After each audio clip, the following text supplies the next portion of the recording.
Then you'll have to speak with Gallagher.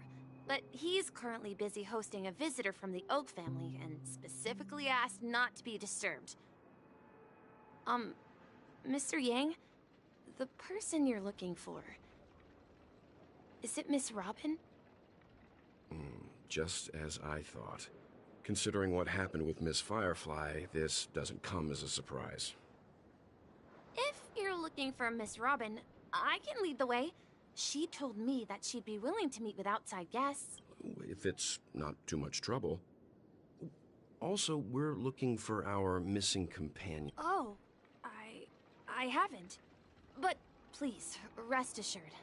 Dreamflux Reef is a small place, and it's not as bustling as the beautiful Dream. How about this? Since it's your first time here in Dreamflux Reef, I'll be your guide and help you find your companions. And then we can all go visit Miss Robin together. She's gone to Mrs. Grace's to visit the children. She won't be leaving anytime soon, so there should be enough time. All right then, we'll follow your plan. Well, we now know the answer to both murder cases that have caused such commotion in Penacony. As for the intentions of the mastermind behind it all, we're still none the wiser.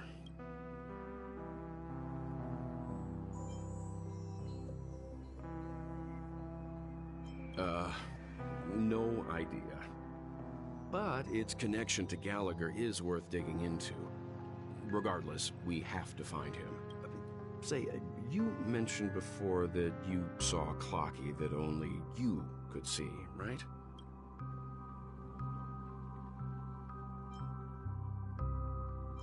I can't shake off this strange feeling. Am I really still so young at heart? Forget it. It's not important. We'd better just follow Misha.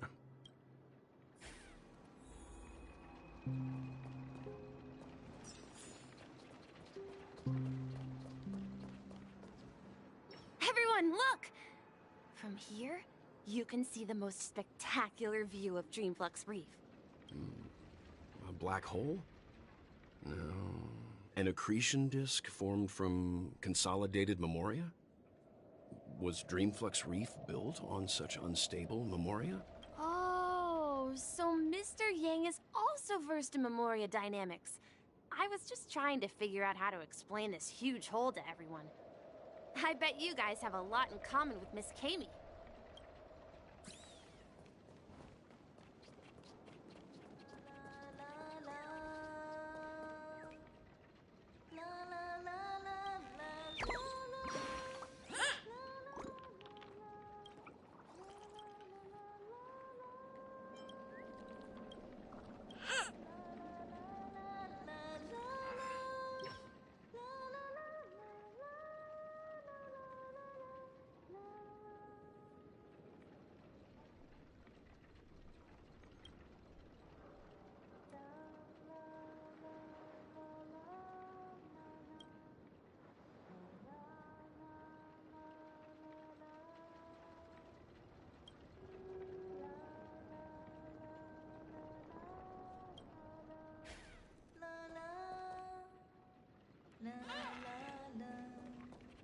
Look! There she is! My calculations are finally done. In another 10 system hours, the above dream will swallow the dream below. My hypothesis was correct. This place will cease to exist as the dream devours everything. Who are you all, and why haven't you left yet? This place is about to disappear. I'm Kami, a dreamscape surveyor specializing in memoria dynamics, and this is my life's work that I'm researching. See that huge gaping hole? It was just a narrow rift many years ago, but now it's grown into a giant hole. The surrounding memoria has been flowing towards the other end of the hole at a constant velocity, slowly but surely. But the scary part is, according to my calculations, the flow rate of memoria has recently changed, and it's faster than ever before. It's almost almost as if something is sucking it in from the other side. By constantly improving upon Madame Rosalina's Memoria measurement method, I've finally obtained accurate results. After 10 system hours, the Dreamflux Reef will cease to exist. It will disintegrate like a melting glacier, and then fuse with the sweet dream fragments on that side of the void. Please don't worry. This sort of thing has happened many times before. Miss Kami isn't a bad person. She's just a... Say. There was something else that... Oh, do you know her too? Or are you also a fan of Memoria Dynamics? We're very interested in Madame Rosalina's achievements. Could you tell us a little more about them? Why, of course! She's an excellent scholar of Memoria Dynamics, and the first person to apply Memoria rate measurement methodology on interstellar travelers. Regrettably, due to the presence of the Garden of Recollection, ordinary people don't pay much attention to the nature of Memoria. She departed this world without much fame, leaving only a few thin journals behind. I came to Penacony to learn more about my idol, and went to great lengths to seek out Dreamflux Reef, all because this is her final resting place. Prodigies always meet their demise prematurely. If only Madame Rosalina had more time, she would have discovered a way to reverse the flow of Memoria. I felt it. The source is in the golden hour. There is a certain anomalous presence stirring the currents of the memory zone. I must uncover more concrete proof. I must convince everyone. Does the name Madame Rosalina sound familiar to you? That's right. It seems like she did a great deal of research and calculations in Dreamflux Reef. Miss Kami regularly mentions her. I hear Madame Rosalina passed away during the prison war. She could see the Penacony of today. Its people, building homes in the memory zone.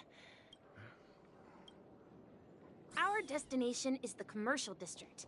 That's where the largest crowds gather in Dreamflux Reef. We might be able to find the others there. Let me go! Please, come to your senses. I'm begging you.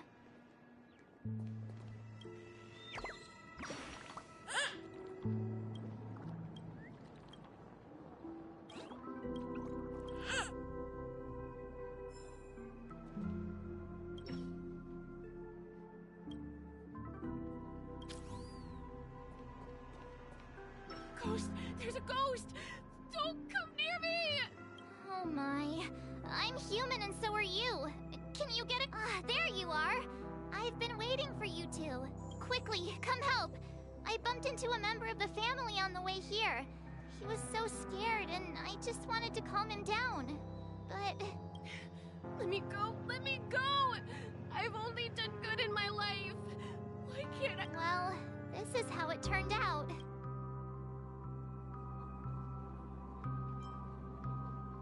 Me? A ghost? Don't make me hit you. He thinks he's dead.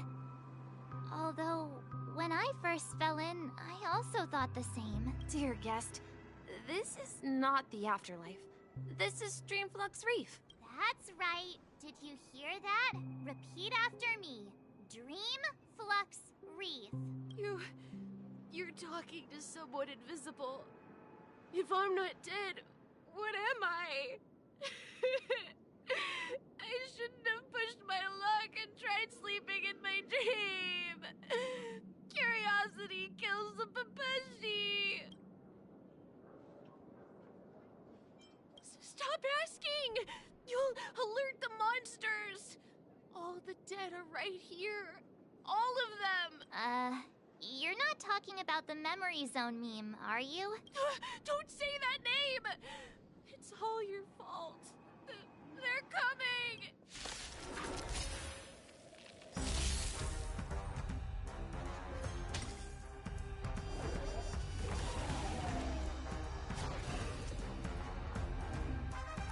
Liquidation!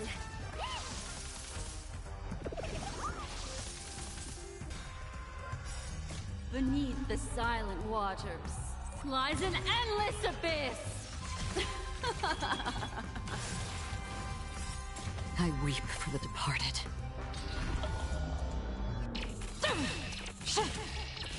Dusk's reign, it too shall fall.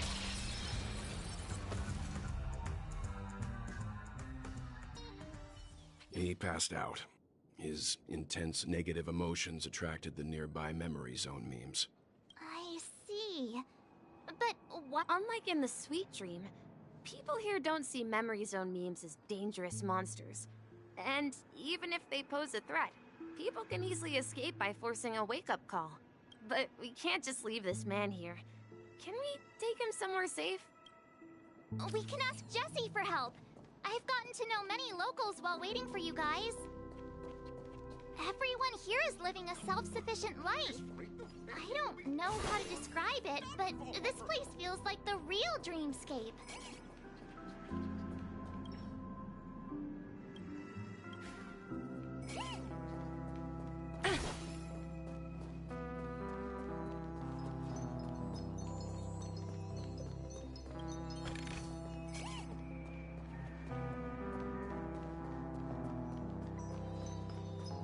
Let's see how you handle a stroke of genius like this.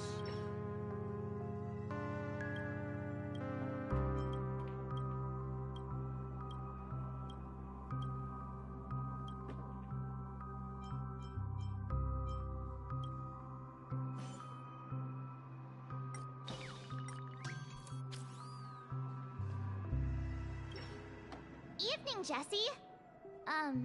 Is it evening? Welcome, Miss March. Who might these be? These two are my friends. As for the man lying on the ground, he's a scaredy cat. I see. Another poor guy who accidentally ended up here. There have been a lot of new faces lately. Things must be tough in the beautiful dream. The few remaining havens of freedom in Asdana will soon face trouble. Do such things often happen here? Not really, but they're becoming more frequent now. Guess it's one of the signs of the Sweet Dreams collapse. This man has had quite the shock. Could you help me find a Halovian lady, March? Her songs can heal mental wounds. A Halovian lady? That must be Robin. She's also here in Dreamflux Reef. Huh? Robin? But I thought she... Oh, right. If Firefly is here safe and sound, then it means Robin must be okay too. Misha's about to take us to her to find out what happened. But before that, let's meet up with Himiko. You were with her earlier, right? We met some stowaways in the residential area. Most of them came from neighboring star systems. I heard that places like Dreamflux Reef are scattered throughout the memory zone of Asdana, like islands in the ocean. They existed before the family arrived. I also heard that when Dreamflux Reef took shape, it was the center of all dreamscapes in Penacony. If that's true, it's no wonder there are so many similarities between this place and the Sweet Dream. Himiko must be gathering information. Let's hurry up and get going.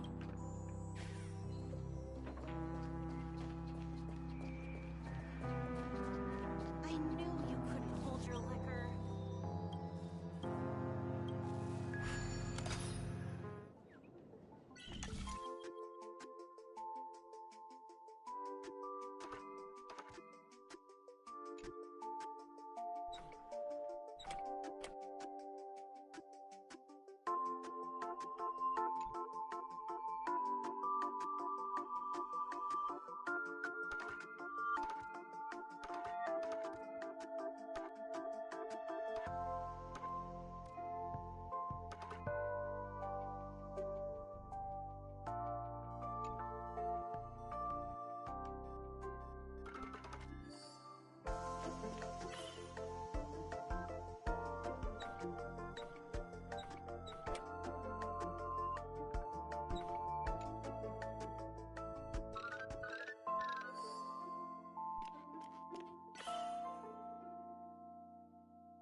swear we split up.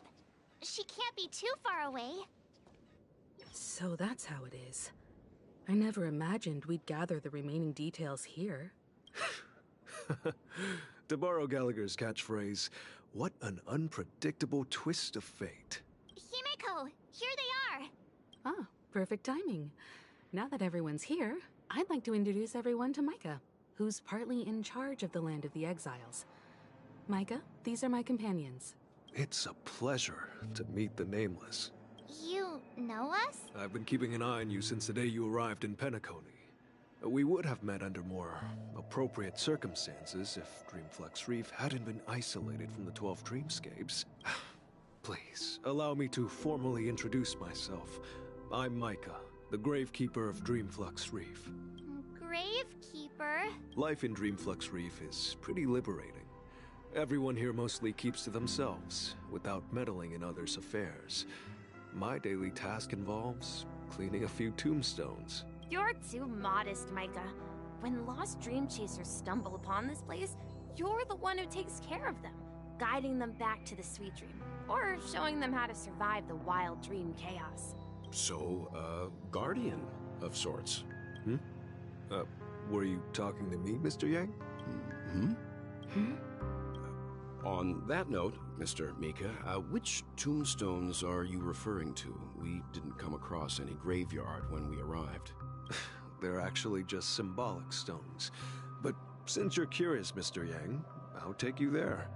I have a feeling you might find something of interest there. But before that, you have an important guest joining you. An important guest? Who could it be? This way, please.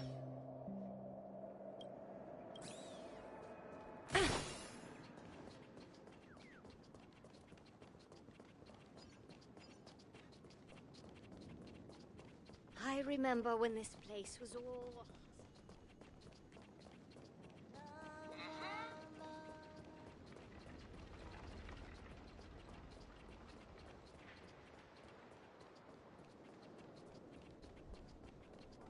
There she is.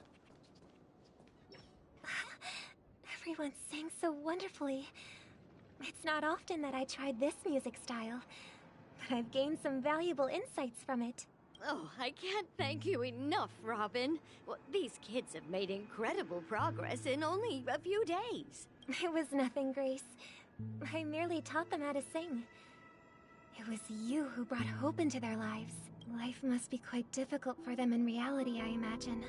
That's right. Whenever it's time to say goodbye to these kids, they're reluctant to leave. But I've explored every corner of Dreamflux Reef, talked to everyone I met, and they all told me the same thing. It seems you truly are a child of the Harmony. Emma and Andy are orphans I took under my wing. Carol there, with her blind eyes, used to work at a nutrition center in the outer ring of Penacony. And as for Gary, he's been living with autism since he was a child. They're not old enough to enter the sweet dream managed. If we compare people to birds, these kids are like fledglings with impaired wings. But in this dream, well, they can fly freely.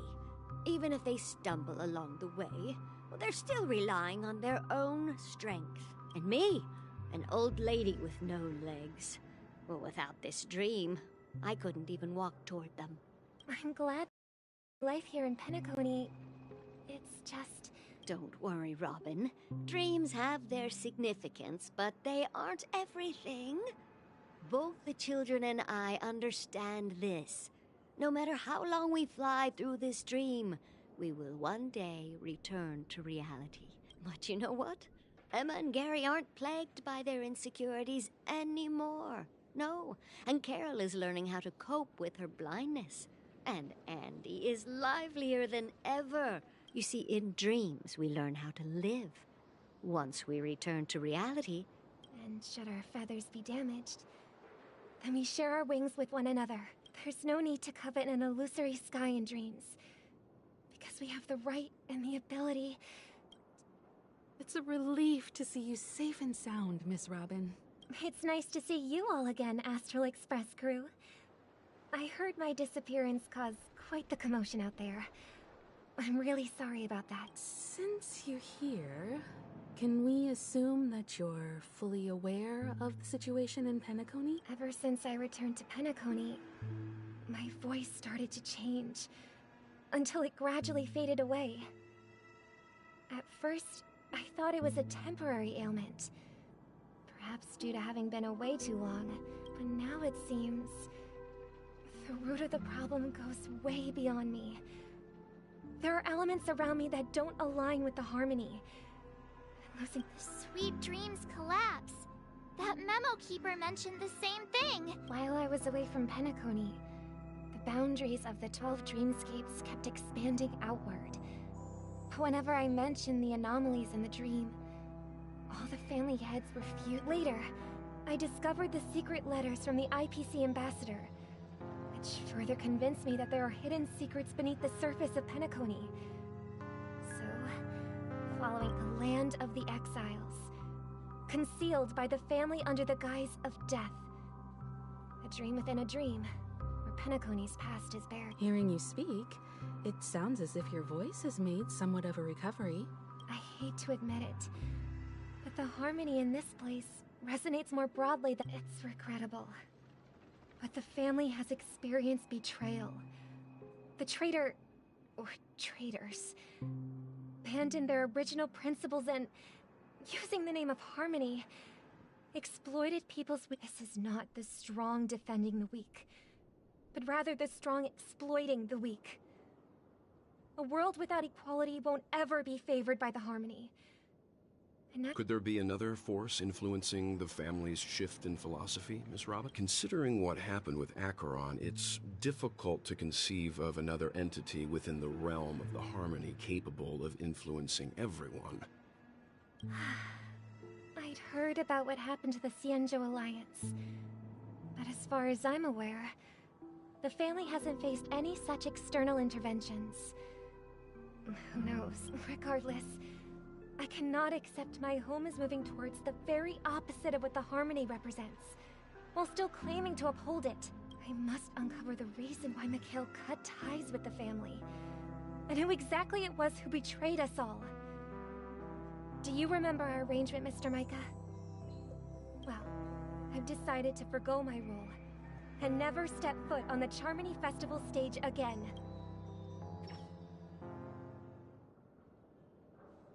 Look here, brother. A little bird. Looks like a fledgling Charmony dove. But Charmony doves don't live here. So how did this little bird get here? Maybe its parents abandoned it? It looks weak and frail.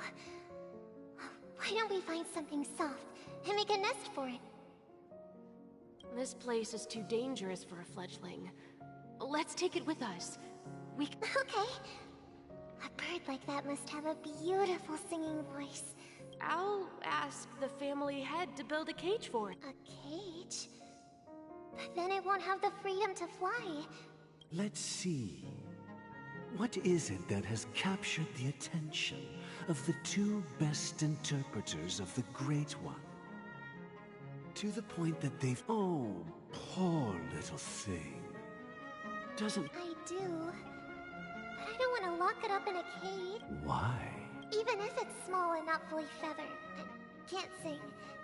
It didn't come into this world just to be locked up in a cage. Birds belong to the sky. That's quite the romantic idea. And what about you? I think she's right. But if we leave it out in the wild, it won't survive for more than a few days at best. Ah, I see. It seems our little scholar is still a bit unsure. As you probably know, Charmony doves can fly through the air. When they fly really high, the friction caused by the flapping of their feathers against the atmosphere creates amazing lights. We've seen this spectacle so many times that we think it's just something they can naturally do. But that's not the truth. Their ancestors were too weak to survive on the ground. So, to escape predators, they start after countless attempts. by many generations. One of them finally figured out. So, you mean birds aren't born to fly, but they... Well, that's an idealistic way of putting it. So, what are your thoughts, Sunday? I think people believe birds are meant to fly because they've never... That's an interesting perspective. So... For now, I'll keep it in a cage until it can take care of itself because I want it to live. No matter what. Well said, kids. It seems each of you has found your own answer. You're in... We will take good care of it. Won't we, brother? Yeah. But, Mr. Gopherwood, there's one thing... And what might that be, my son? What if this little Charmony dove never learned? I mean, if there are fledglings in this world that connect, should we let them go back to the sky? Talking in your sleep, Birdie? Time to wake up. You look a little unsteady. Need a hand? I'm still alive? Yeah. Happy about that? Where is Robin? Tell me. Now.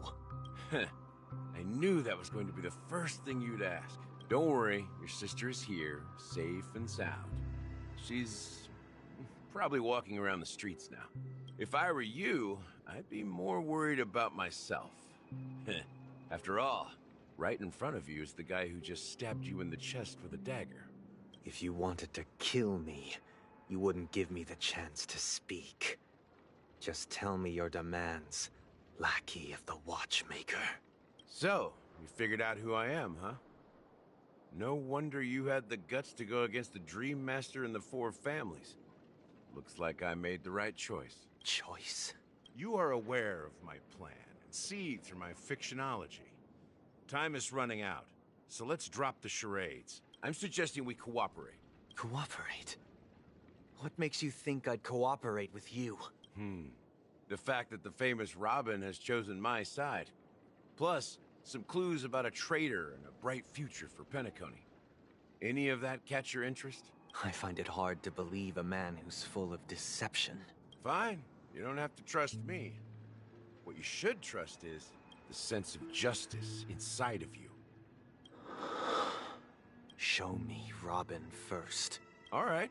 As you wish. Here she is. Huh? What's your trick this time? Just kidding. I mean, this lady will lead us to Robin, right? And the crew, too. There are too many people who you owe an explanation.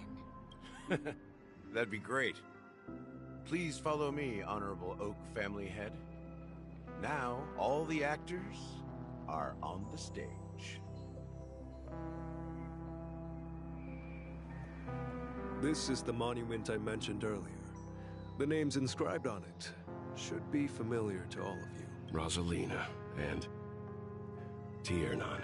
When Penacony was known as a frontier prison, it was the Trailblazers who connected it with the stars. They were the heroes who saved Asdana, and their names deserve to be immortalized.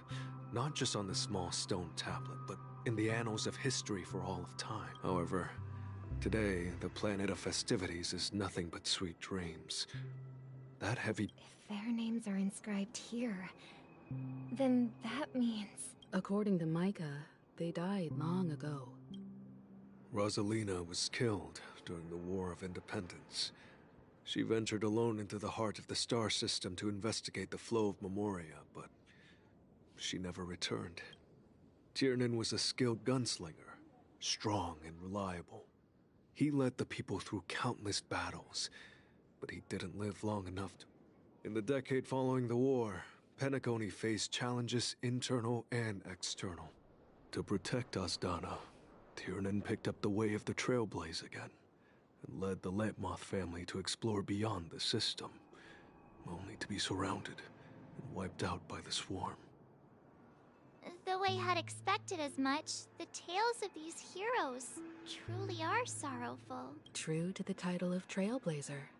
They spent their lives venturing into the unknown.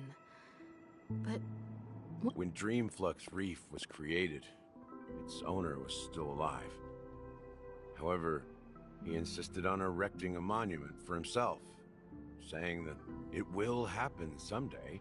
Here we meet again. Everyone from the Astral Express. Robin.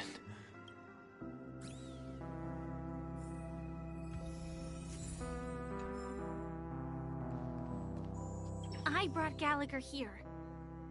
It's time to face the truth. Huh. The atmosphere sure is livened up with all these people in here. I did my job. I gathered everyone here. Gallagher will explain the rest to you. Take care. Brother. There's no need for words. You're safe, and that's all that matters.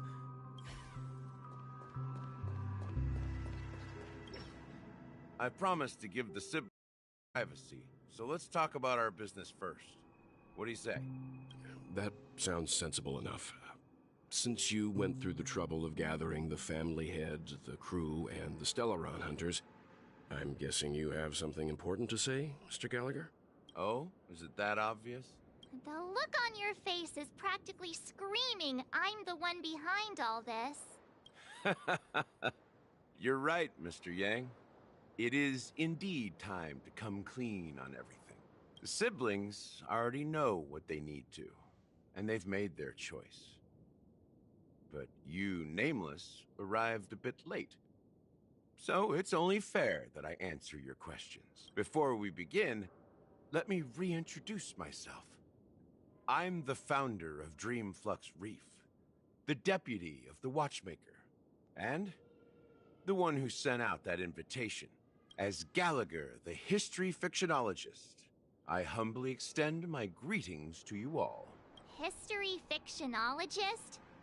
So what, everything you told us was made up?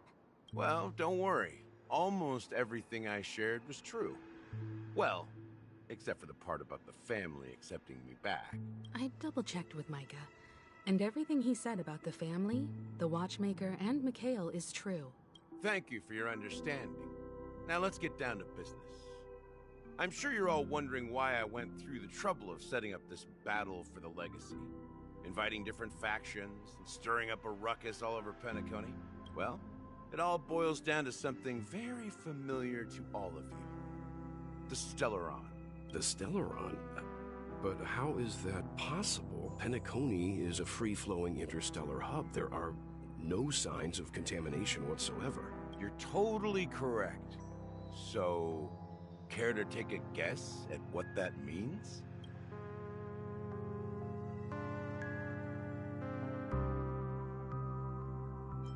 How keen. Well, what should I say? I expected nothing less from the person here who is the most familiar with Stellarons. The sweet dream doesn't come out of thin air. If you think of the memory zone as the sea, creating the land of the dreams is like filling that wild ocean with earth to make an island. To achieve this feat, without the help of an emanator of remembrance or enigmata, the only way is to use a Stellaron. And that's not something you can achieve with a simple wish. It requires vast quantities of knowledge, time, and manpower. In Azdana, the planet of festivities itself is a Stellaron disaster. The planet of festivities itself is a Stellaron disaster? It all started a long time ago, back when the Watchmaker and his crew liberated the frontier prison. They faced countless challenges as they began building Penacony from the ground up. That's when the idea of using the Stellaron came into play. The Stellaron first entered the Azdana system during the war. The Nameless warned everyone against the folly of attempting to tamper with such a power, and most heeded their words. But there are always people in the shadows with ulterior motives. The turning point came after Tiernan's death.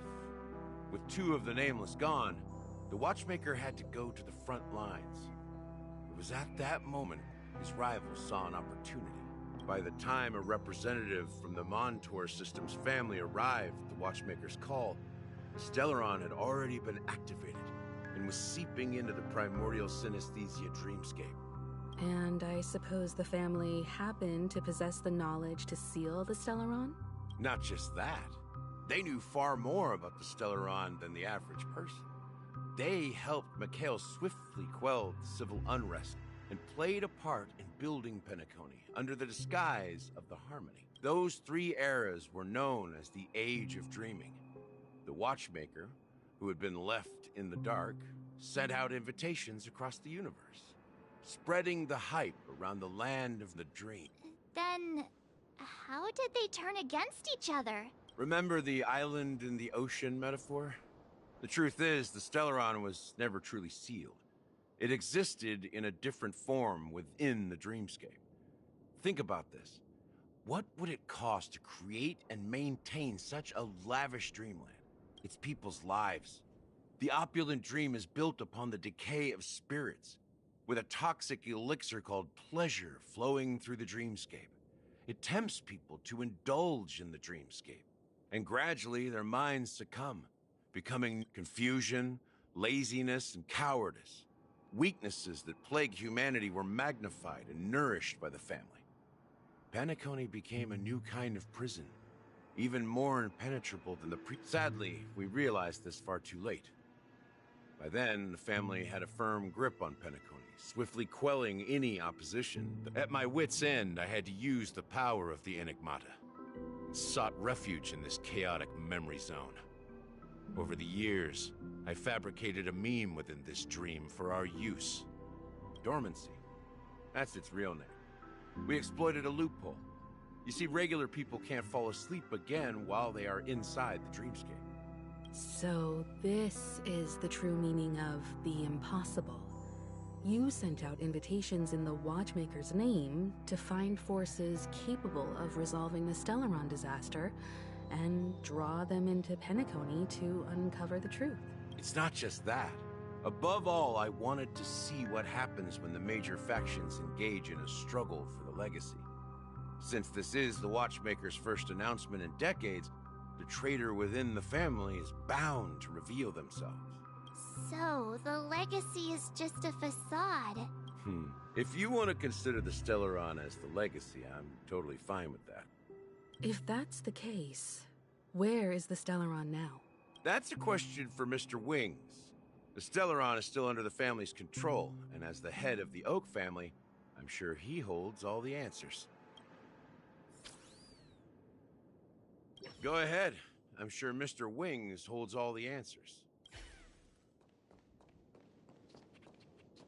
As I suspected, the core of this issue lies within the Stellaron. You all look quite serious. Is there anything I can do to help?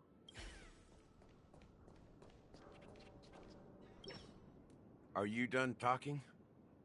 So, will you tell us where the Stellaron is?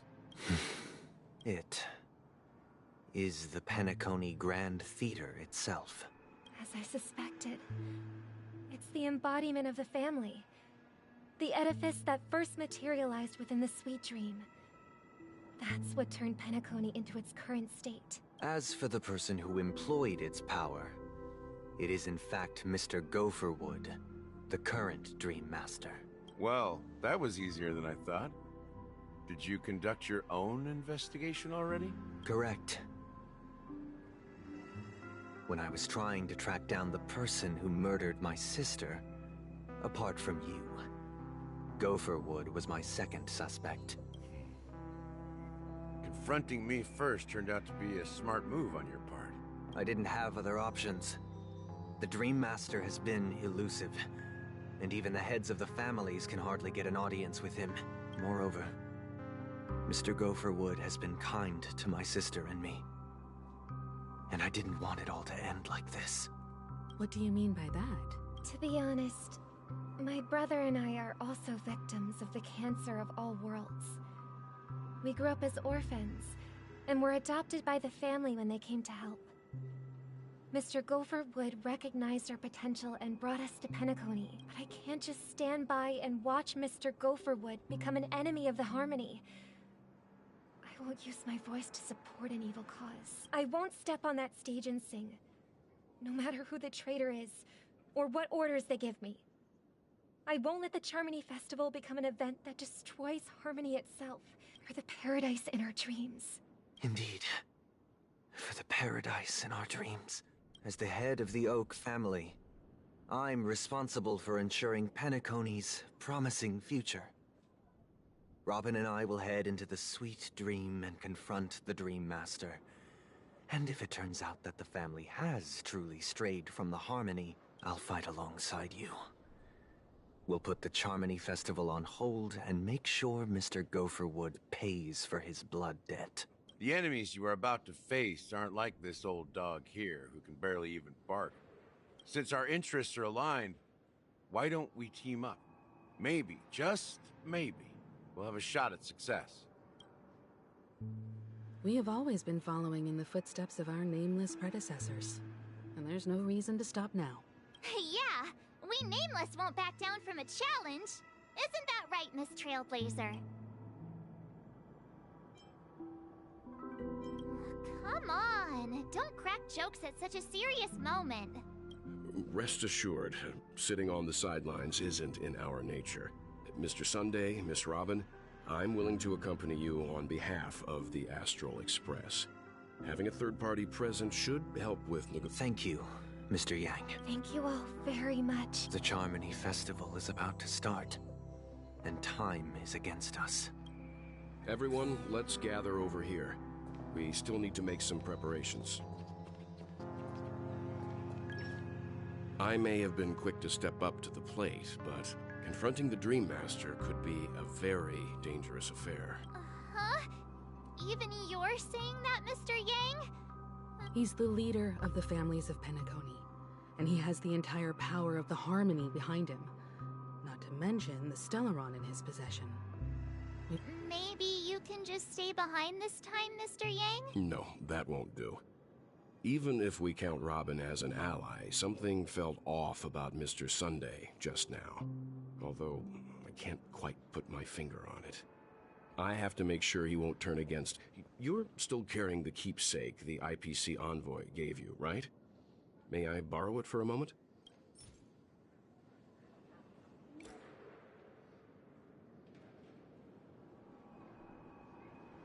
Huh. I knew it.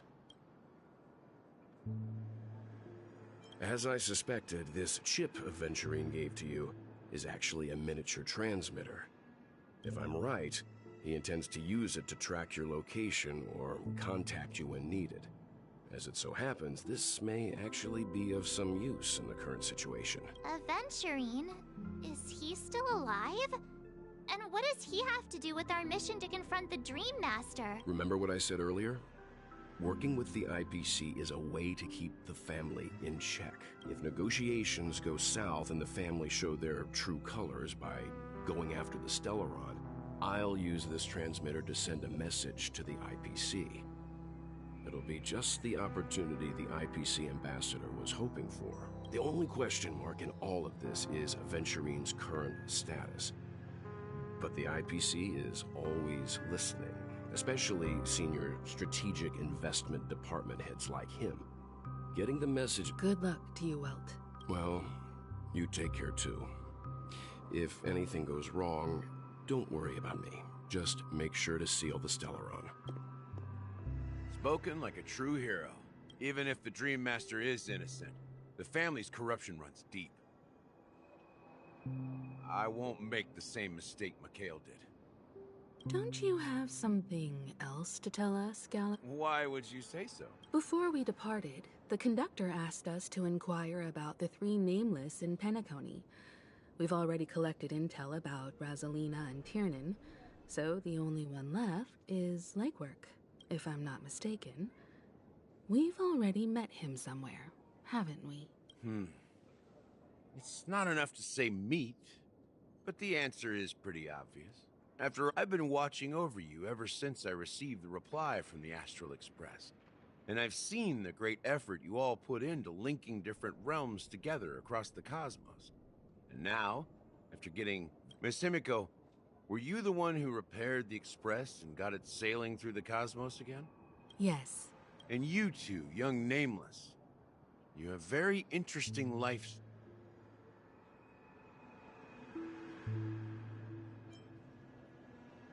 I don't know much about my life story, but I do have extraordinary skills. You're full of energy. Please send my regards to the conductor, Pom Pom. Please let them know that their friend has fond memories of his time aboard the Express, which he reminisces on As for the last Nameless, he embarked, disembarked, and embarked again, traveling in a great circle, ending up back on his deathbed. He told me to find the Astral Express and deliver an invitation to the future Nameless. He left behind a special gift, a true legacy. Come with me. Now is the time to reveal it.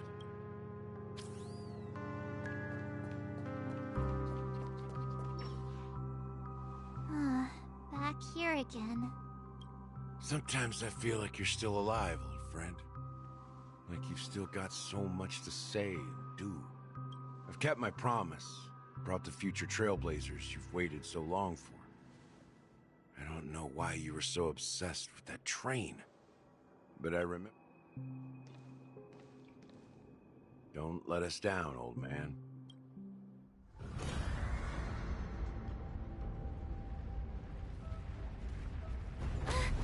What's happening?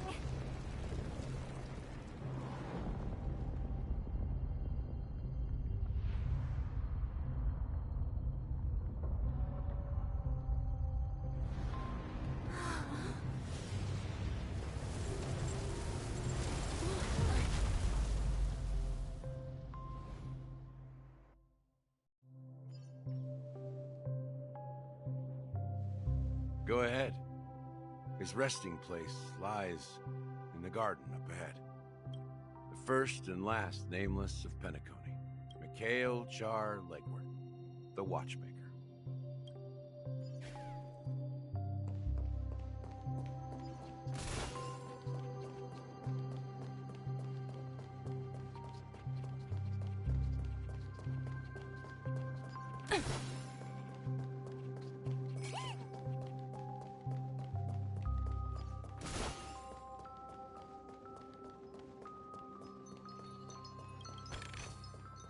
Hard work pays off.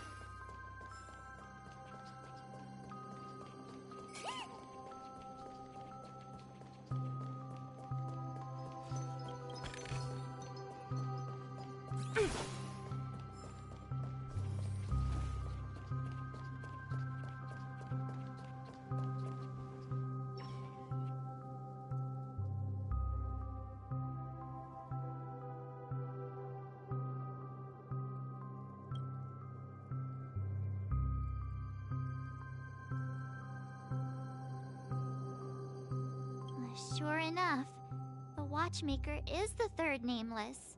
Even I could guess that one. The legacy he left behind was a dream bubble. I believe inside that bubble, there's something that holds meaning only for the Nameless. After all, when I checked its contents, I found nothing inside. Maybe some Trailblaze runes? Even more enigmatic than me. Well, let's have a look.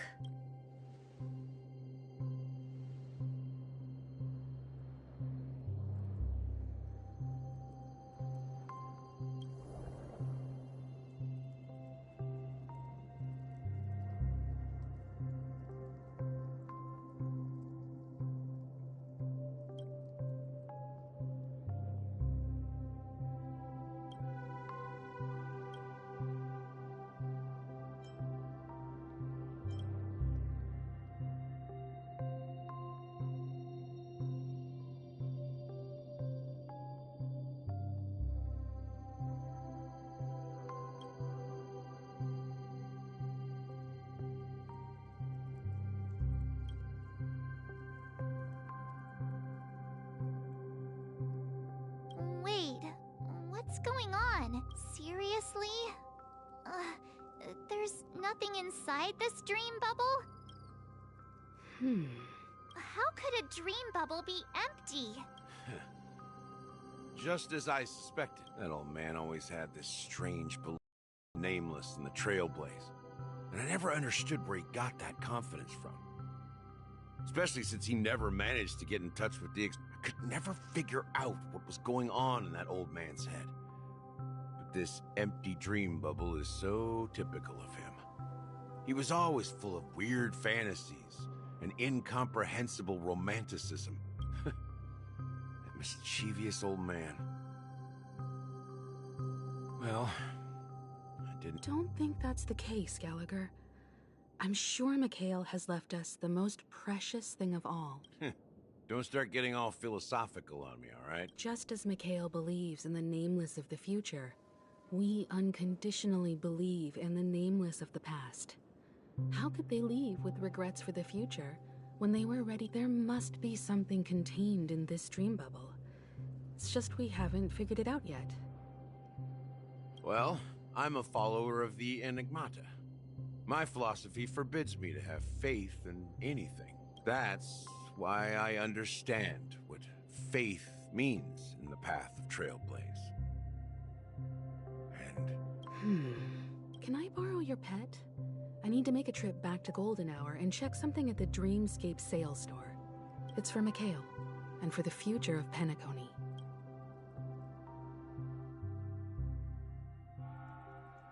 Welcome to the Reverie Hotel. How may I help you? Greetings. We're the Nameless from the Astral Express, and we'd like to check in. The Astral Express? But I thought... Yes, my companion's already checked in. My name is Dan Hug, and I believe my personal information is recorded in your system. I see, but your companion said you wouldn't be coming due to a change of plans. Now the plans have changed again. And you are... Me?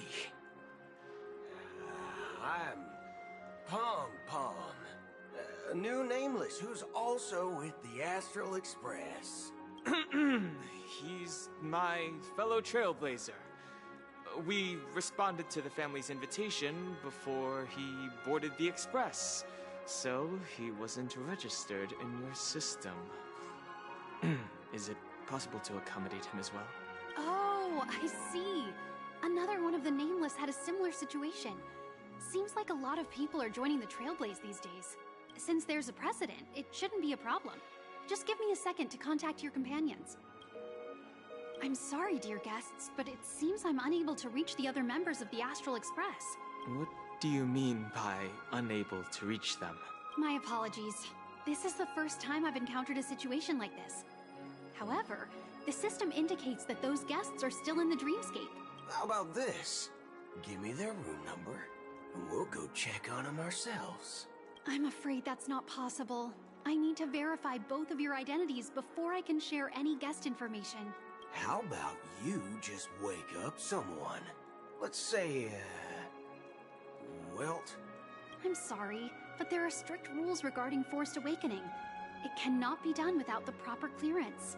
So nothing works, huh? What's your solution, then? Are you saying we sleep here? At the reception?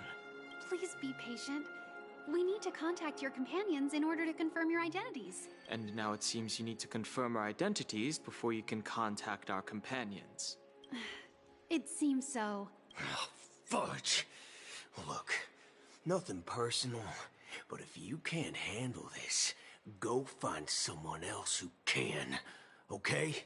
Please calm down, dear guests. I do recall that Mr. Sunday, the Oak family head, personally handled this issue earlier. Oh, please wait a moment while I don't think she's trying to give us a hard time. She really just doesn't know what to do. I have a bad feeling about this. You tried to contact them on the Express earlier, but they didn't respond. Something doesn't seem right. I need to leave for a moment. You can stay here with the receptionist. Sure thing. Just don't keep me waiting forever. Don Hung seems pretty worried about his companions. I should give him some space. Stressing out about it won't help anything.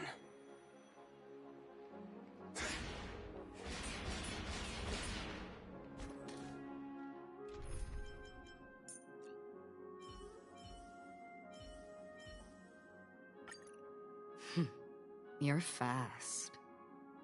Handed the holster already?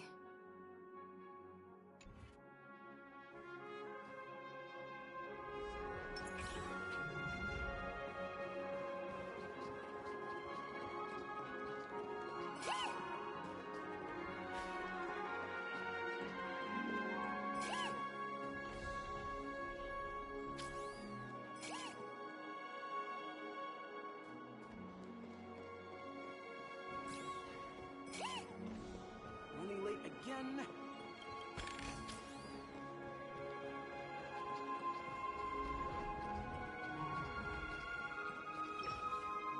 The Charmony Festival is about to start! Hey! Well, I didn't come all the way here specially for the festival. Honestly. Well, back in my home world, Anaria, we have festivals like that all the time.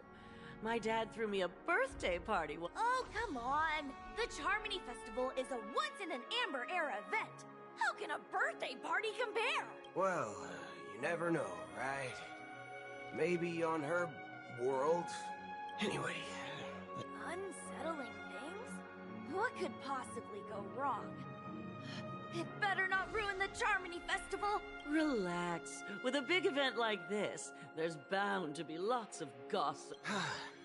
Oh, that's a relief. Well, looks like I won't get any fudging clues out of these two.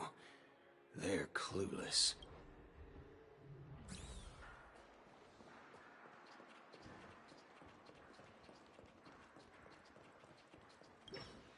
Greetings. I'm Cody of the Bloodhound family, head of security for the hotel. How may I assist you? Hello. So, there's something I wanted to ask about. I've been hearing some. Do you think there's anything to be worried about?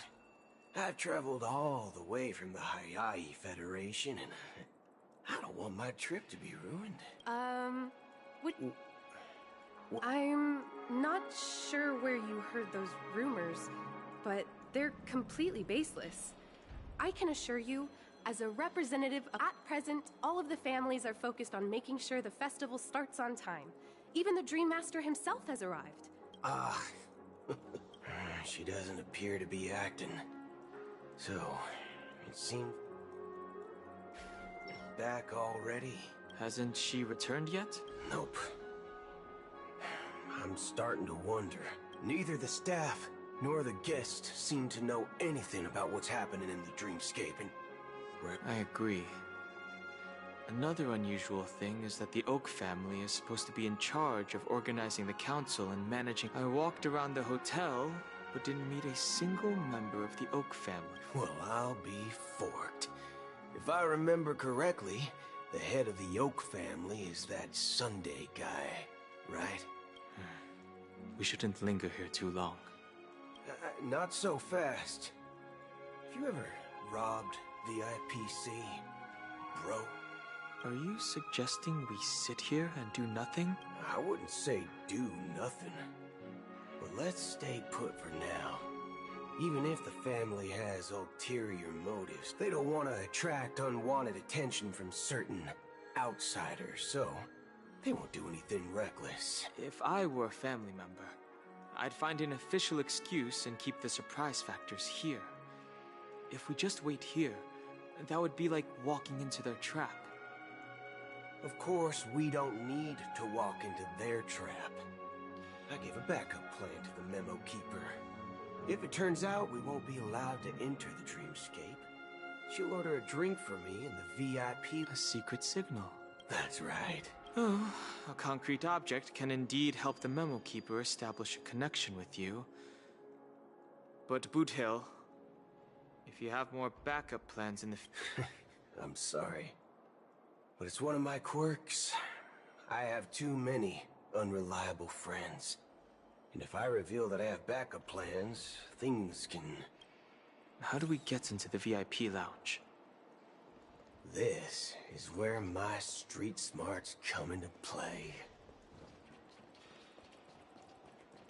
You can actually book a stay on credit. You're the lobby manager, right? Yes, I am. We're the Nameless from the Astral Express. We wanted to check in, but there's something wrong with your system. The lady at the front desk said she would We've been waiting here forever, without any food or water. What the fork, man? Is this how the family treats its guests? Is this your idea of street smarts? Starting an altercation? It's called standing up for your rights. I apologize for the inconvenience. Please wait while we try to contact Mr. Sunday. I'll arrange 2 premium seats in the VIP lounge so you can rest there while you wait. See? Just like that. Just don't call yourself nameless next time. Wow, this bar's something else. Certainly worthy of the planet of festivities.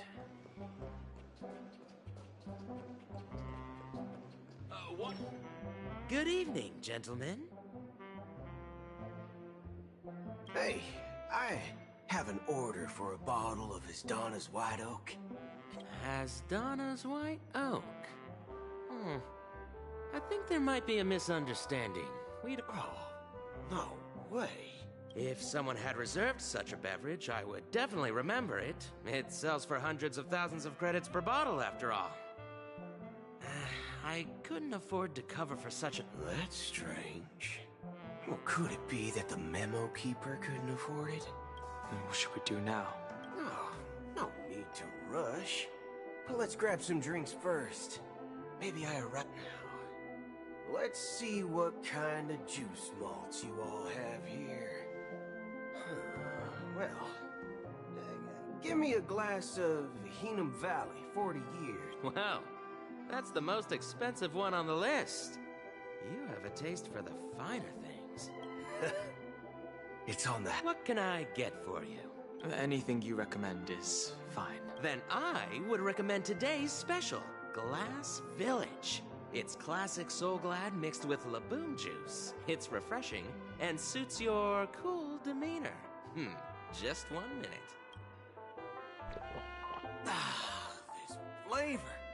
Dynamite barbecue with rocket fuel. Ooh, really hits the spot. Truly the finest sherry cask-aged malt juice in the cosmos. Dynamite barbecue with rocket fuel. Is that really something that humans enjoy? Hey, this guy doesn't know anything at all. As long as you're satisfied, dear guests, please enjoy. Let's give the memo keeper another half-system hour. If she doesn't show up, we'll need to come up with a new plan. In the meantime, let's take stock of the situation. What do you think? The situation is unclear. Something must have happened on the planet of festivities, but the public is unaware of it. It's unusual for the followers of the Harmony to invite other factions, let alone the IPC and the Masked Fools. If what you said about the Emanator of the Nihility is true... Actually, there's something else I'm concerned about. Regarding Acheron, as you know, the faction that follows the path of the Hunt are some of the most dangerous folks in the cosmos to mess with. I mean, who in the right mind would impersonate the Xianzhou Alliance or the Galaxy Rangers? It's like asking for a wish. Isn't there a saying among the Xianzhou people that the Rainbow Set lets their luck's arrow do all the beating? Talking.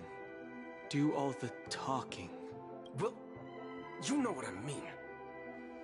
Even though the Galaxy Rangers have been out of sight for years, we've been keeping an eye on this region. Even the dumbest criminals know better than to mess with the Annihilation game. But that Acheron lady, she doesn't seem like a lunatic at all. On the contrary, she's highly logical and organized.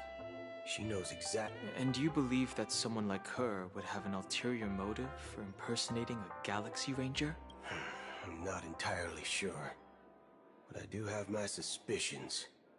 Maybe she knows a galaxy... Anyway, what worries me more are the anomalies within the family. They've summoned followers from various paths for the festival. No matter how generous the family might be, This move seems highly unusual. Unless the invitations weren't sent by them. If that's the case, it's even more intriguing that the family insists on organizing the Charmony Festival, despite the chaos. Maybe it's Shipei the Harmony pulling the strings. You find it beyond human understanding because it wasn't arranged by humans at all. People do stupid things out of irrational impulses. They abandon their principles when self-interest is involved. They believe in things they know they shouldn't, and fudge. They even break their own rules. But Eons don't. They stick to their determined path and never turn back, even if they reach a dead. You think Shipei's will is behind all this? It may not necessarily be Shipei. There's definitely some higher entity involved. I know it may sound pessimistic, but if human free will were reliable, it's much simpler when you boil it down to the eons and paths. Like how Lon always follows the path of the hunt, or how the Express stays true to the Trailblaze despite Akavilli's disappearance. But in my opinion, Akavilli's fall holds significance for the Nameless. Oh.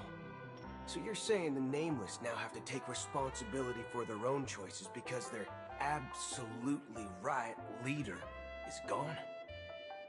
Exactly. I believe the purpose of the journey isn't just about following a path that's always considered absolutely right. It's more about doing your best to choose the right path for yourself among countless possibilities, even with limited insight and judgment. I don't know what you've been through, but I agree that people must take responsibility for their choices, because no one else can do it for them.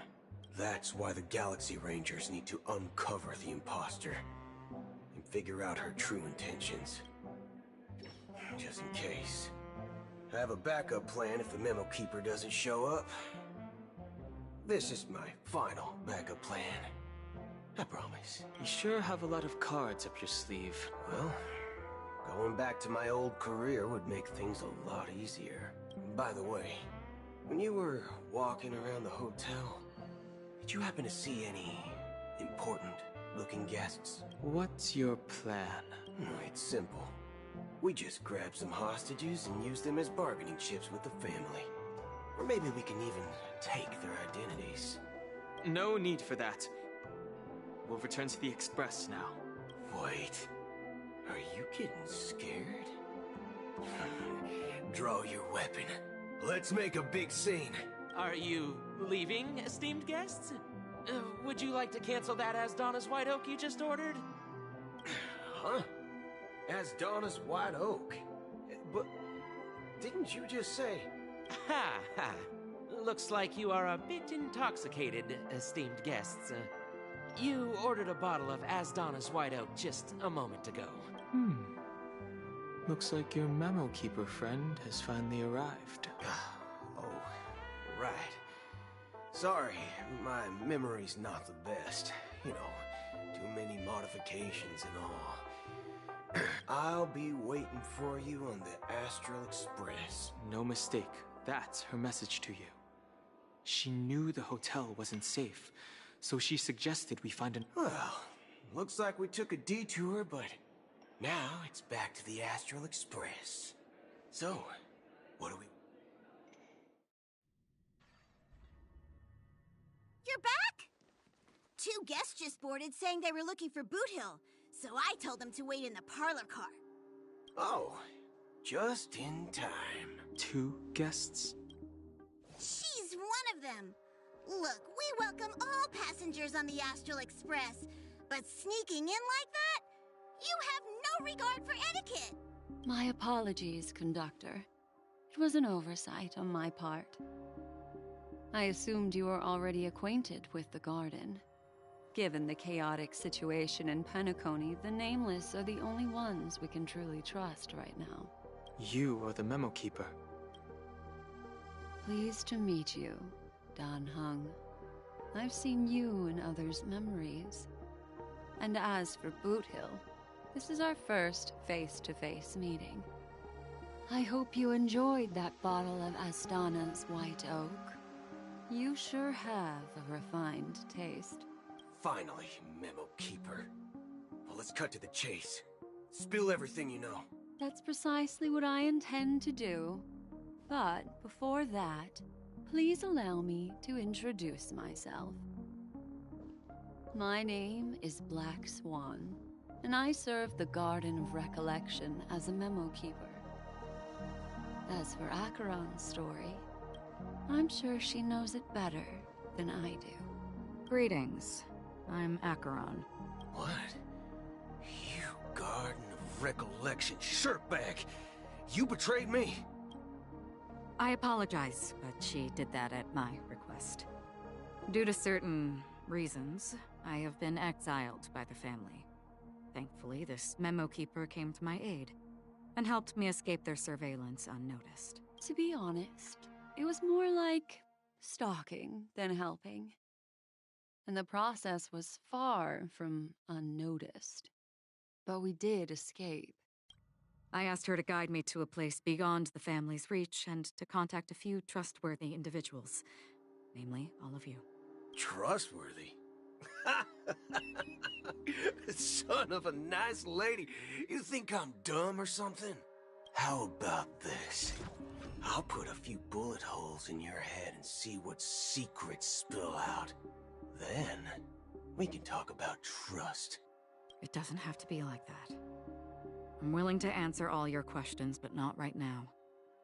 If my cover hadn't been blown, we might have had more time, but at the moment, we don't have any other options. No other options? What do you mean? This is the only way I can ensure everyone's safety. I kindly request an immediate warp jump out of the Astana star system. This passenger is requesting... As far as I can tell, she's not a threat, and seems to be telling the truth. I've briefly traveled with your companions and know their whereabouts, Dan Heng. Please rest assured, your nameless companions are safe, but they need our help. As for Boot Hill, you may have guessed. I've been waiting for you. Galaxy Rangers are known for their elusive nature and limited contact with each other, so this was the only way I could reach out to you. Only by doing this can I find a true Galaxy Ranger and fulfill a long-standing promise. To return his relics to their rightful owner. Someone once told me that every rainfall is like a gift from the heavens, a sign of their mercy upon the world. Raindrops are said to be the tears of the gods, shed in response to the sorrows of the world. Their constant pouring is a reminder that the gods haven't abandoned us yet. So, how long has this rain been going on for?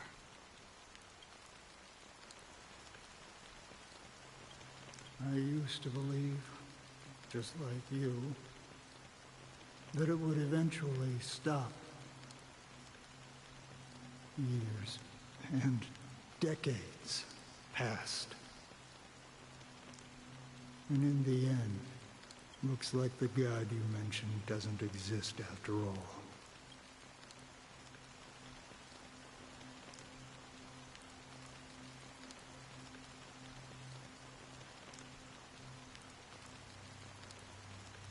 Well, let me share a story with mortals who walk the paths are like sailors on a vast ocean, leaving behind a trail that creates countless ripples, and for some, their presence leaves such a strong mark that it's reflected. Like those shadows on the ocean. Sin-thirsters, the obsessions of the Pathstriders. They emerge from the depths of IX, seeing themselves as masters of their own destiny. Unknowing, they emerge from the nihility and head toward it, leading purposeless lives. They were once my dear companions. A group of Galaxy Rangers. Are you watching over them? Watching over them? No. And it was a brutal war. A crusade that shook the universe. The universe witnessed the fall of Zuro, the Lord Ravager, but it came at a price.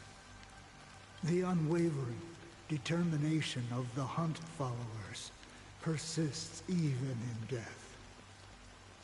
So someone must guide these lost souls to their life beyond.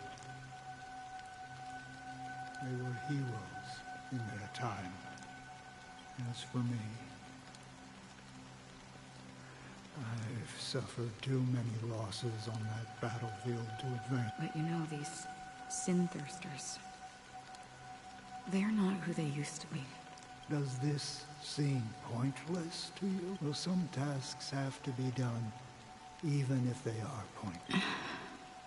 I can help you. For what? For the meaning of the nihility.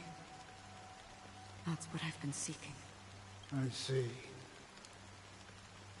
After all, thank you, stranger.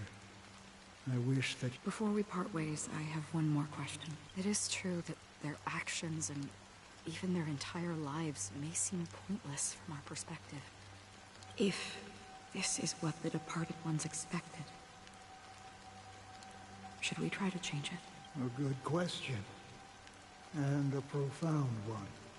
What I do know is that one day I too will pass away. Someone will stand at my grave and play.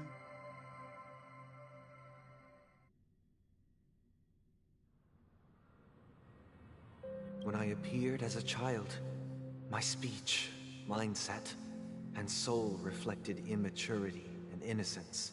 As I grew into adulthood, I left behind my childlike side. I humbly request your blessings, esteemed advocate of Shipe. Come to me, my kinship.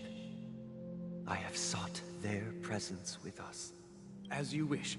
I have faithfully served the Alfalfa family for nearly a decade, promoting the path of the harmony to the best of my ability. However, I made a mistake yesterday. While I was preparing out of laziness, I lied and claimed that everything was ready. Although the head has dismissed me as punishment, it has been tough to sleep with the guilt still gnawing at me, as I worried that the seeds of evilness... Do you sincerely repent and vow to change? Yes. Have you examined your soul and confessed all your sins? Oh, yes. Are you willing to accept the process of atonement? Yes. Very well. Show your dedication and goodwill to the family, and you shall be reinstated among them. Now. Oh, praise Shipe. And thank you, esteemed advocate. Next, please step forward. I wholeheartedly confess to you. Please, pardon my sins. Rest assured, I have implored their presence to be with us. As long as you are sincere. Oh, great. You know, I arrived in Penacony as a stowaway. I see. My children were starving, and I hoped they'd have a chance at survival if they became slaves here. But the Bloodhound family got wind of it. They're on my tail, hunting me down. I thought I could bring my kids here. The family is ready to forgive all sinners. I'll ask the Bloodhound family to see... Oh, thank you. Thank you. I'll work my hardest to redeem my children. Next, please step forward. Hey! Long time no see, Mr. Sunday. the most esteemed individual in Penacony, and the... I have sought their presence with us. Let us proceed. Sure, let's just get this over with. I have sinned, please forgive me. I wasted... That's it. Nothing more. Can we wrap this up? I've got a robo-ball game to... Do you seek to atone for your sins through good deeds? My sins? Starting to sound like a saint, huh? Well, let me tell you something. Neither the family nor you have the right to judge me. You think nobody knows what your precious family has done? About the watchmaker? Huh? Don't kid yourself, Featherbrain. Those dream chasers might be fooled by your act, but don't fool yourself. Before you start spouting off your holy verses, answer me this. Where does the power of the Oak family come from? And your power? What makes you think you can sit there all high and mighty, looking down on everyone else? Well, I've spent enough time in confession today to enter the Harmony's paradise, right? Then I'll take my leave.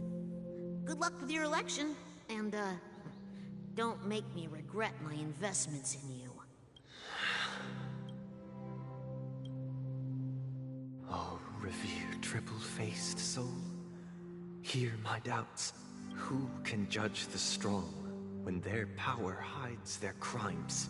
Who can vouch for the weak when they will pay any price to survive? Who can comfort the purest souls when even they get led astray? If the strong defending the weak is truly the foundation of paradise, then who is responsible for the suffering and anguish in this wretched world? Brother? Brother? Brother, are you all right? I'm fine. I've been working long hours, and I just made a trip to Dreamflux Reef and back. So, I'm a bit out of sorts. But it'll all be over before we know it. You've been working non-stop on the Charmony Festival, Mr. Sunday, and no one could have predicted this incident. Even if the Stellaron does pose a grave threat, I still feel sorry for all the trouble we've caused you.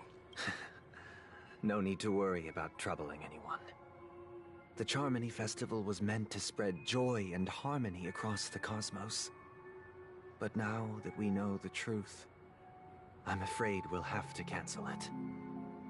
It has always been our wish to make everyone happy, so... we'll do our best to explain everything to the Dream Master.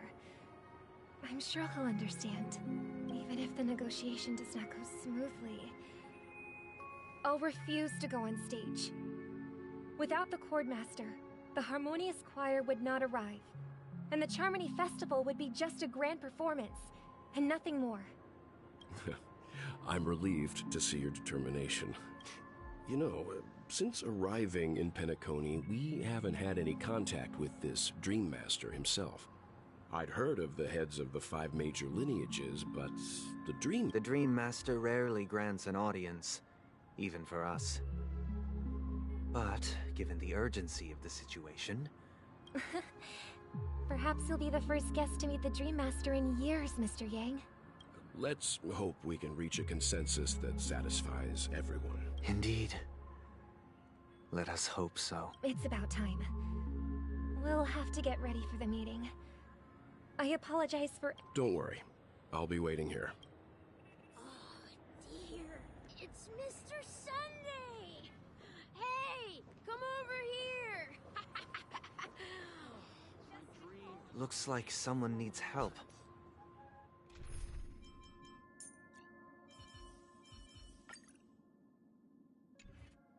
Let's go check it out. Thank you for everything you've done. I'll be waiting here.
Mr. Sunday.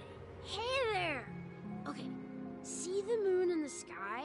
If I just reached out my hand... The moon? You mean the Grand Theater? Yeah. Look at me. But it's no big deal. The Grand Theater here looks much... They told me not to sell everything I had just to come to Penacony. Selling everything you had? Why would you go to such lengths? Why? Can't you see? Life is better to be here at Penacony. No pain, no worries about tomorrow, just sweet dreams. You can do whatever you... Is this true? Huh? What did you say, youngling? Oh, it's nothing, sir. You see, the traffic on Glock's Avenue can be dangerous. How about I ask a Bloodhound family member to escort you to Ideen Park over there, so you can... Oh, yeah, that's a great idea. See you around, Mr. Sunday, and, What's up, sister? This is the land of the dreams. The man we ran into... He doesn't seem happy at all. Even though sweet dreams are nice, they're just illusions. But for him, they're the only way to survive, even... I suppose you have a point. But... Why do you say that? You think that man is not actually living. But that's not quite accurate. Even without Penacony, people create their own illusions called... People believe they have a predetermined value to fulfill. Gaining value means gaining power, and those deemed worthless are... However, value doesn't come out of thin air, and there's a limit to it. To accumulate... Are you suggesting that this... Exactly. But, ironically, people don't think there's anything... Survival of the fittest. That's where all the tragedies in the world come from. No tragedies exist here. Only happiness, although in its nascent form. Isn't that... Perhaps that man is just an exception.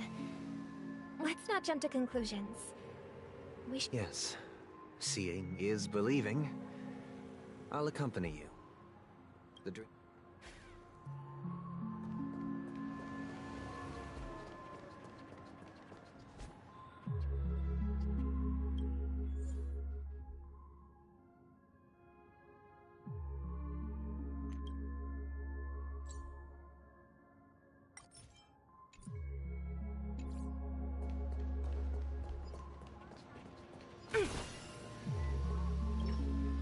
Glad to meet you again, Robin. How are the preparations for the Charmony Festival coming along? It's going smoothly. You're too kind, Robin. It's a pleasure to have guests from all over the universe celebrating day and night. I can't stand being lonely or bored, so this jubilant dreamscape is perfect. But if this went on forever, would it get boring too? Nah, not at all. Who would get tired of having so much fun? Every day, you get to wear fancy clothes, explore all sorts of dream bubbles, indulge in delicious food without gaining weight, and you never get old. But you know that only a few things can be brought back from the dreamscape to reality, right? That's exactly why I don't plan on bringing anything back. Just enjoying the dream itself is good enough for me. I mean, I'm not one of those long-living species. I only have around 60 or 70 years in this lifetime, and there's so much. Only in this sweet dream can I truly feel like I'm in control of my life and fate. Who would want to go back to... I see. And I wish you a fantastic performance, Robin! I'm off to the Blue Hour for the ball. See you later. Seems like that guest's perspective didn't resonate with you either. She had a valid point. Sense her genuine happiness. It's just that... What you're trying to say is, she thinks she's in control of her life. But in reality, she's just escaping from reality and seeking solace in this... Well, she did make mention of being able to afford a room. Didn't she? However, The paradise in our dreams. It doesn't have to end. No. And the paradise we yearn for shouldn't be just a fleeting dream either.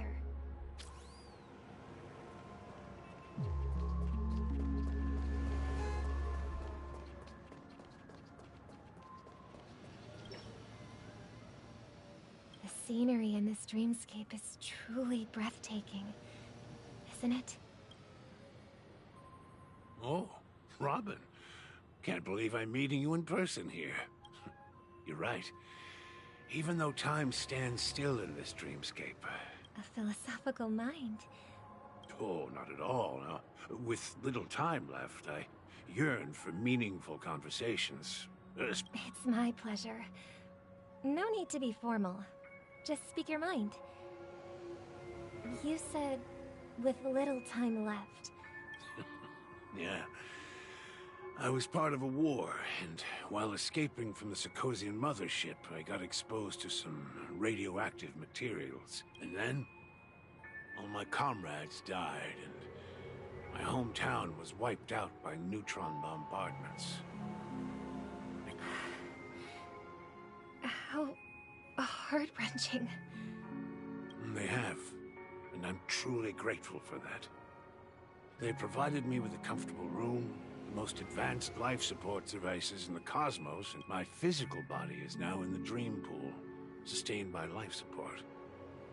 The me you see here is whole, rational, and no different from any other person. My true appearance. Huh? So, you'll be living forever in this dreamscape, right? Just being able to live at all is good enough for me. Whether it's in this dreamscape or not, well, my world has been torn apart, and my life could end any second. So, now I envy those everlasting things. That old man's story. It's so tragic. That's precisely why this sweet dream in Penacony exists. However, even this sweet dream has its limitations. There will be a way out. Penacony is already on the right track.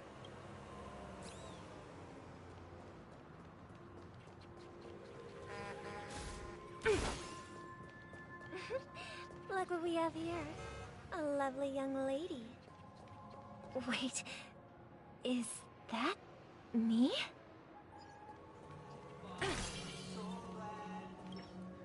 Brother, what a surprise to see you again. Show yourself. Your trick won't work on us. I've heard that a skilled mass fool received an invitation too. That must be you, right? Did you enjoy yourself? Barely. The people here are way too gullible. A little bait is all it takes for them to bite. And they run away at the slightest hint of danger. In other words, they're naive and cowardly. Now that you've had your fill, it'd be wise to leave before it's too late. The music of the harmony doesn't tolerate discord. What? Now that you have the real Robin, I'm useless? Oh, how disheartening. I've done so much for the family. You should be thanking me, because if it weren't for me cleaning up this mess, Penacony would still be in shambles. Don't you think? That was a personal request from the head of the Iris family, and it has nothing to do with us. Step aside and stop causing trouble for the Charmony Festival. The Charmony Festival? You think you can scare me? You think I've no idea what you're planning? I don't care what you're thinking, Chicken Wing Boy. But I'm pretty sure our lovely Robin won't be appearing on stage. After all, you're well aware of what a sorry state this dreamscape is in under the banner of harmony. Penacony, the land of the dreams. Stop it. What's the rush, Chicken Wing Boy? Did I get to you? Our paradise is none of your concern, masked fool. Leave now, or the family won't tolerate you anymore. All right. I'll go. But Robin, I suggest you seriously consider this. Do you really believe those living in dreams can escape pain and find true happiness? Well, I've done my part. And now I'm simply waiting for the fireworks to begin. Here, the last 2 gifts for both of you. And don't lose them. If by some unfortunate chance the Charmony Festival starts against all odds, remember to use them during the show. And it'll be thrilling. Bang! I heard a raven cawing in the distance. It seems the Dream Master will arrive soon.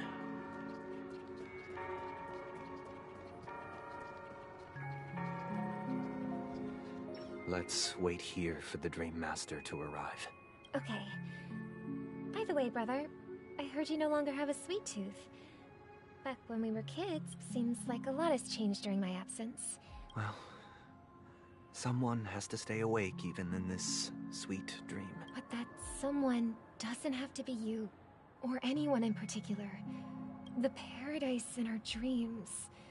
Penacony is nothing more than a dream. It can't erase the worries and pain of reality, or bring true happiness. Remember the old man we met earlier? Without this dream, he might... That might be true, but... even without Penacony, he could have chosen another path.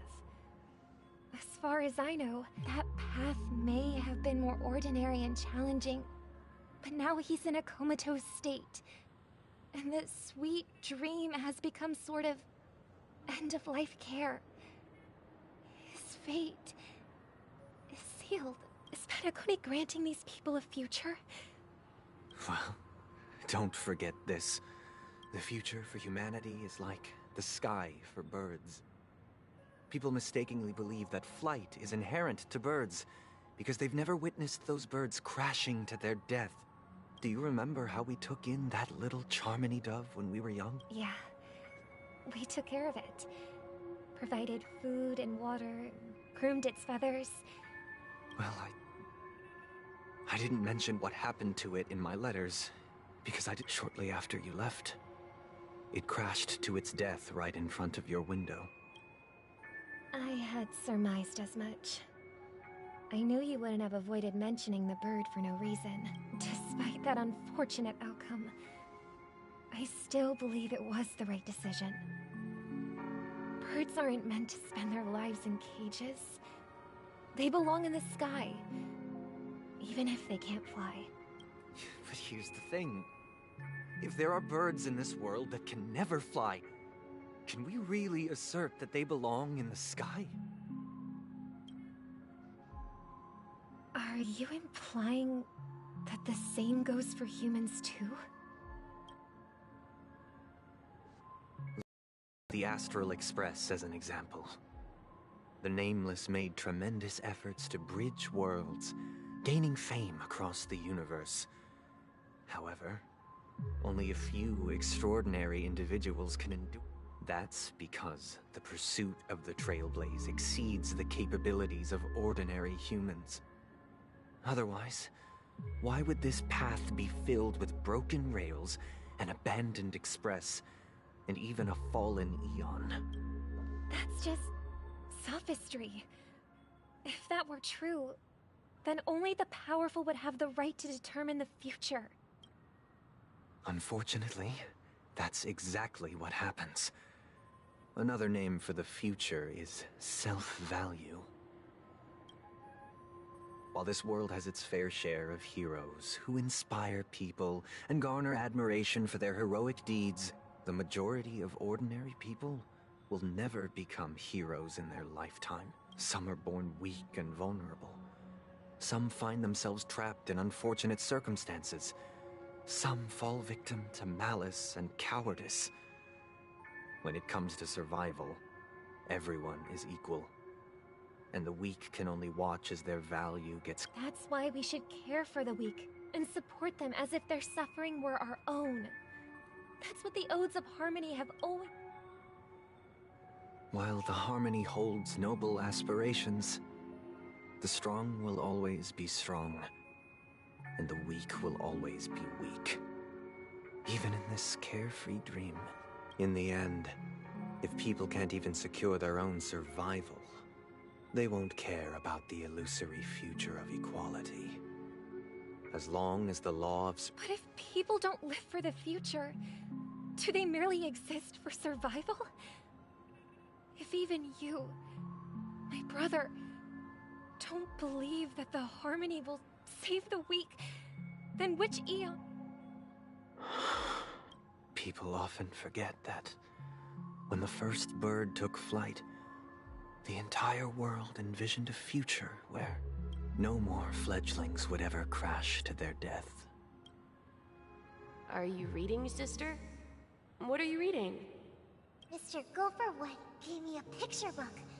It's about the story of the harmonic strings. If I could become a chord master, I'd like to summon... Dominicus, the harmonious choir. I want to sing with everyone and spread our wishes so that all can feel happiness and joy. I see. Then, I would summon the harmonious choir too. Don't you have a wish of your own, brother? Of course I do. It's just that it includes your wish. Then, let's build a stage there and invite everyone to our performance so that both our wishes come true. It's a deal then.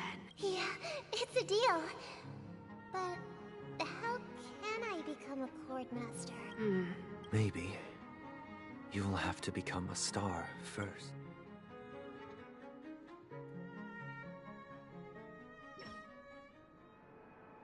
You're back sooner than I thought. Any results? Yes. And now, it's up to us to forge ahead. Huh. Since his last will has now been conveyed, my final mission is complete. But pardon me if I sound curt. It's good to have determination. The path Mikhail... Why else would he have chosen to sleep in solitude? Staking everything on some nameless in the future. But you have the numbers. And in numbers comes strength. Got any more encouraging words? As I see it, relying on Welt's negotiations alone is far from enough. Regardless of whether the other party will be compliant, negotiating simply allows us to meet them as equals. It won't grant us an upper hand. Penacony is our rival's home turf, and we already have very few chips left to play with. Rather than idly sit around while the family's got us blocked off, we're more familiar with the Stellaron's properties than most. And since it's the key to stabilizing the sweet dream, it's vital to the family's interests.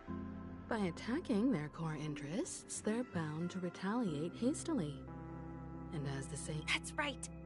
As long as we pose a threat to the Stellaron, either with words or otherwise, we have a chance at gaining the upper hand. But the problem is, on the eve of the Charmony Festival opening, how exactly are we going to get close to the theater? Family security will be airtight, and if we brute force it... So, no one's gonna say anything? Then I'll raise my hand.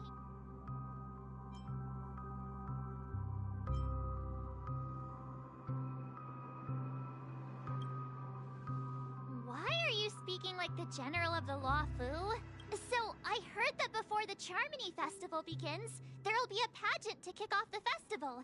It's called the Soulglad TM Festivity Auditions, or something, and it's going to be held in the moment of Scorch Sand. As long as we clinch the top spot, we'll be able to attain the title of Festive Superstar, and be able to personally bask in the graces of Miss Robin. Not that that's important. What's crucial is that we can enter the Grand Theater before the audience arrives. So, how do we go about participating in these festivity auditions? I've already procured special invite tickets from Miss Robin's fan club. To tell you the truth, I had been preparing to join the auditions all along. But now it looks like even if I script... So they're still running this thing, huh? It was originally just a publicity stunt, set up by Mikhail to drum up attention. We'll follow Marge's plan. Mr. Gallagher, will you be joining us? I'm afraid I won't have the time. As a virtual character, I've already completed my final mission. Whether Penacony... Should we ever cross paths again? I'd love for you to visit the Express. All right. I'll have to add to that databank of yours you've got on the Express. And Miss Firefly, we thank you for all your support. We're faced with a formidable enemy. As long as the Astral Express and Stellaron Hunt... We've already come this far together. I'd like to join you for the rest of your journey on Penacony.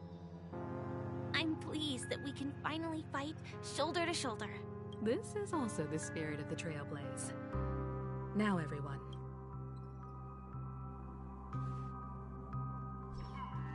Ladies and gentlemen, welcome to Scorched Sand Hall. This is where challengers thrive and dream chasers shine. Oh, if you have ambition, dreams, and the drive, dear friend, the next superstar of Penacony's Charmony Festival. Oh, wow, they've really outdone themselves. Oh, I'm starting to get excited. Behold, here come 4 friends with spirits high and full of steel. Are you Is he talking about us? Yes, you! There's no doubt about it. Excuse me, you 4. What are you hoping to get out of all this? As the last group of contestants, how confident are you in overcoming all of the challenges? Would you be open to a brief exclusive interview with us? It'll be quick. Your journey is long and fraught with peril, yet under a sky blanketed by... The sword and rose! Protect the beauty! The beauty! Magnificent and majestic! A knight's head is hard as steel. Brother Lance's focus is stubborn as a heel. We don't all have to be winners, but if we don't have fun, we'd all be sinners. People are pouring in. Kinda feels like all sorts of baddies are showing up. Ladies and gentlemen, please, make way. Make way. Coming towards us now is one of Penacony's top 10 wealthiest tycoons, and the soul-glad business empire's founder, Mr. Ideen. Allow me to introduce myself. I'm the director of Soulglad's factory, Ideen Lena. My 4 friends. Hello, everybody. I'm Himiko, a nameless from the Astral Express, and these are my companions. Don't you guys need to hide your identities? Can't hide it anyways. Penacony is plastered with our posters. And because the Astral Express is so well known, the family won't dare to make any rash moves.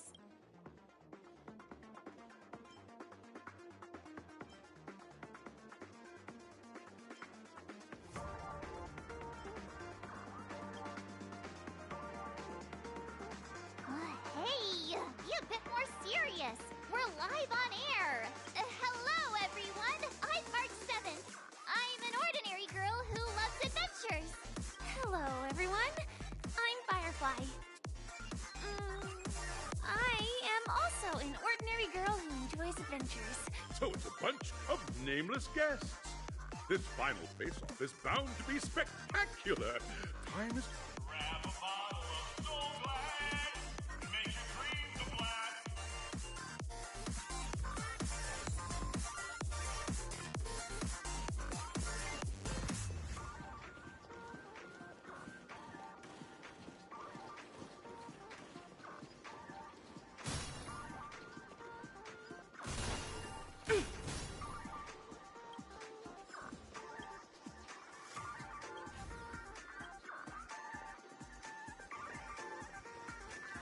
This place is buzzing. That's right.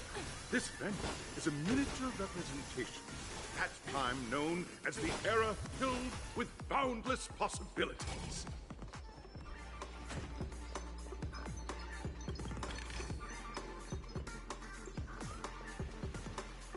Grab a bottle of Soul Glad and make your dreams a blast. Nameless, your arrival reminds me of the grand occasion when Penacony was first established. I was still a young, bright-eyed lad back then. Once, during a particularly grueling day, I passed out and was resuscitated by a drink from Mr. Sousa. That sweet taste has since been etched in my mind, and that was what drove me to create the Soul Glad that we all know and love today. The dream-chasing era was truly a wondrous time. Oh, I wholeheartedly hope you...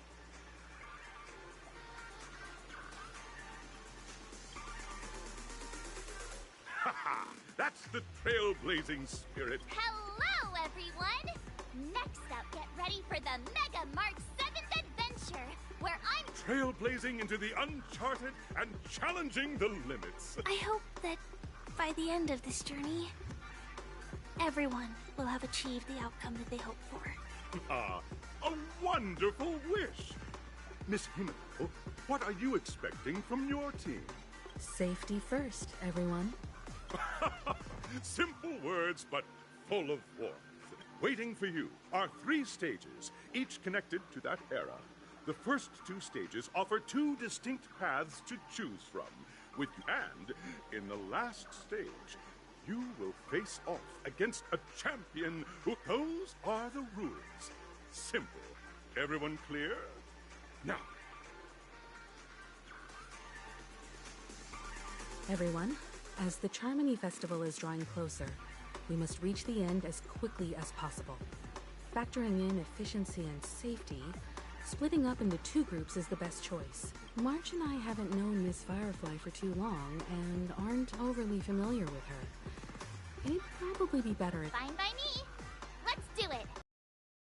I don't have a problem with that.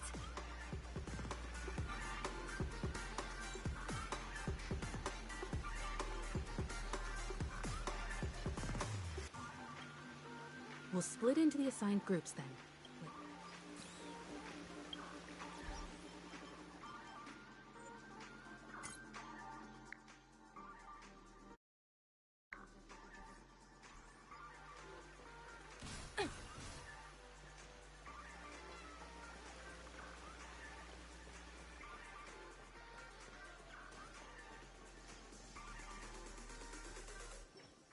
Welcome to the first stage of Soul Glad Enterprises' 33rd Scorched Sand Festival of the 20th season, Dream Play Fantasia.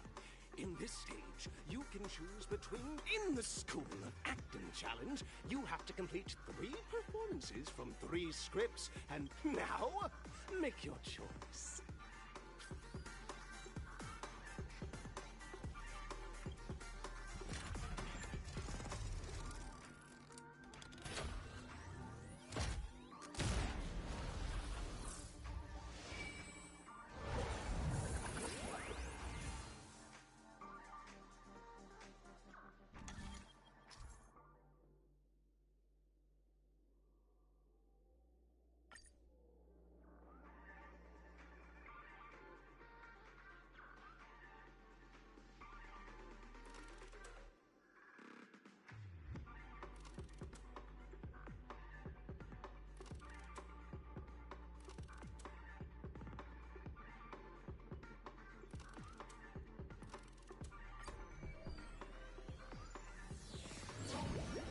The champion's crown awaits you on the stage.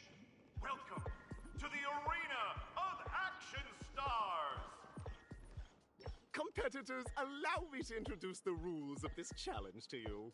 There are a total of 3 stages up ahead, each with their own challenges. The enemies you will contend against are antagonists from the film Once Upon a Time in Dreams. Defeat them swiftly and decisively to set a new record. It's worth mentioning that the fastest time for this stage was achieved by a contestant with fiery red hair. Astoundingly, he overcame all enemies across the 3 stages in only 5 minutes. Time is of the essence. Let's make this quick.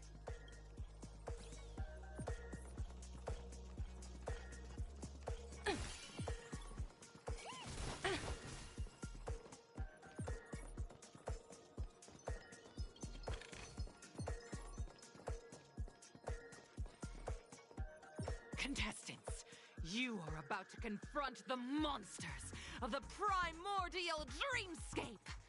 During this period, Penacony was nothing but a barren wasteland. The dreamscape was fraught with strife and disorder. As dream chasers who've come to Penacony, defeating them. All the Soul Glad is ours! Don't even think about plundering the Soul Glad from us!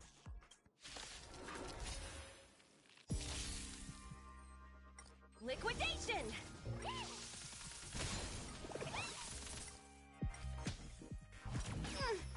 Destined for oblivion.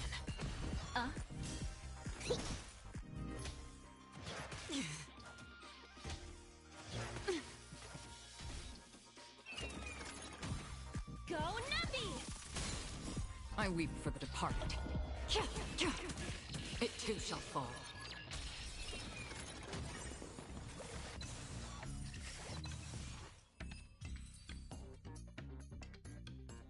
Soul Glad! My Soul Glad! Pretty simple. I just hope these tests don't take too long.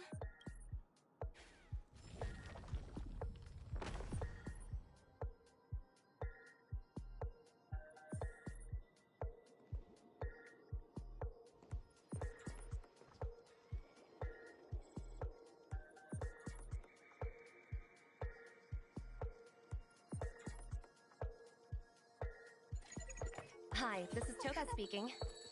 여보세요? Hi.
pays off.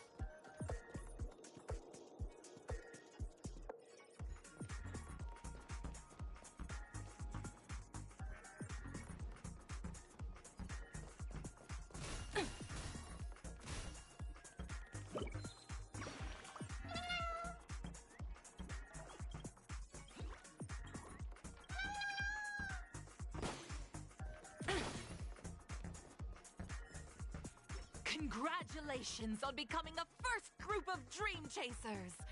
Answering the call from the Watchmaker, you are disappointed to learn that Penacony isn't paved with gold. Resigned to your current plight, you start from the hierarchical dredges, biding your time for a chance at success. Just as you're about to give up, a downpour sparks a business idea. You enter the umbrella business!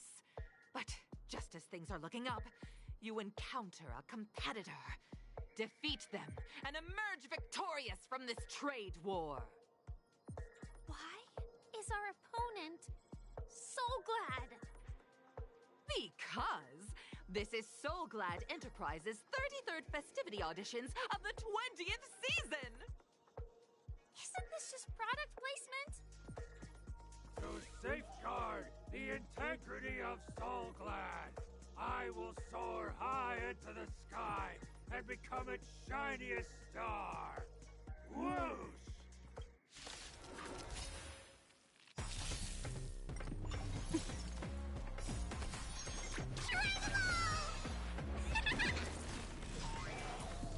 Liquidation!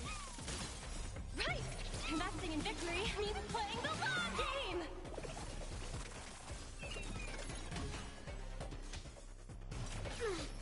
Destined for oblivion. Beneath the waters lies an endless abyss! I weep for the departed.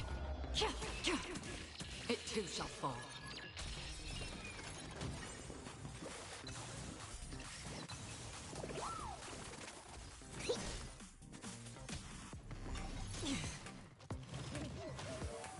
Go Numby!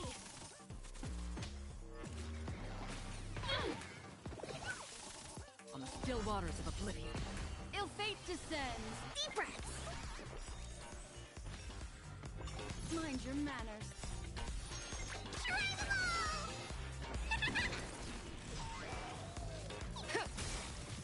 Right! Investing in victory means playing the long game! Destined for oblivion. I weep for the departed. It too shall fall.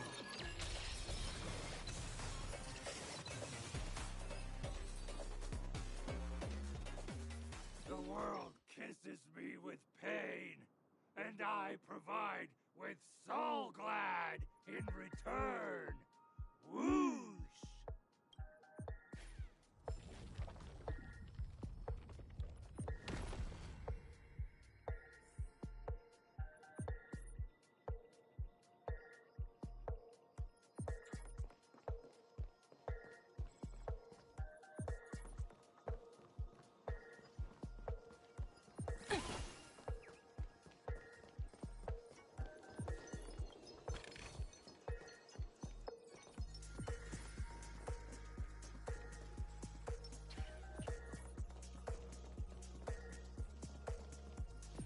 Congratulations to our two Dream Chasers for establishing yourselves as budding stars in Penacony.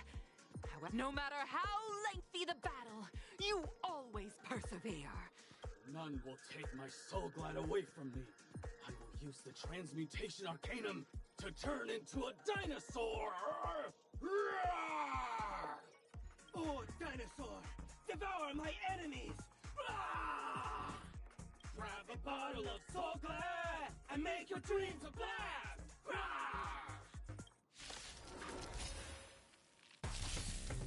Liquidation! On the still waters of oblivion. Beneath the waters lies an endless abyss!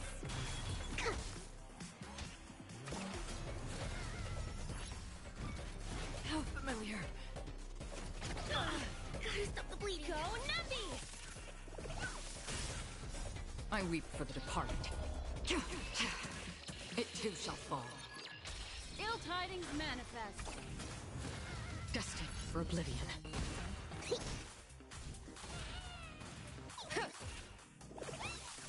Ill fate descends On the still waters of oblivion.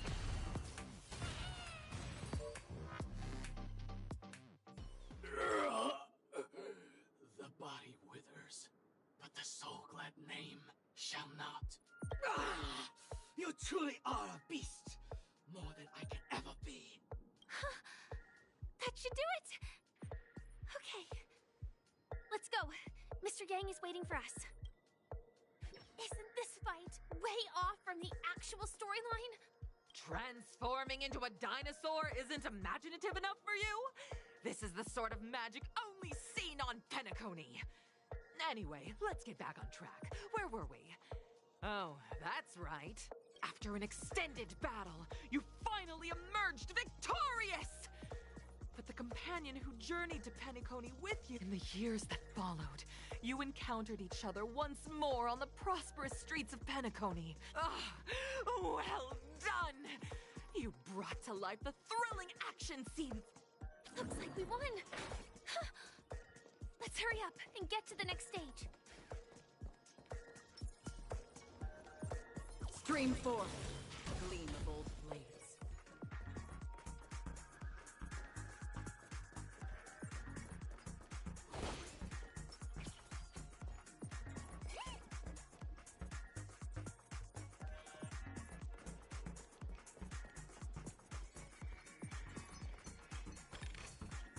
Hard work pays off.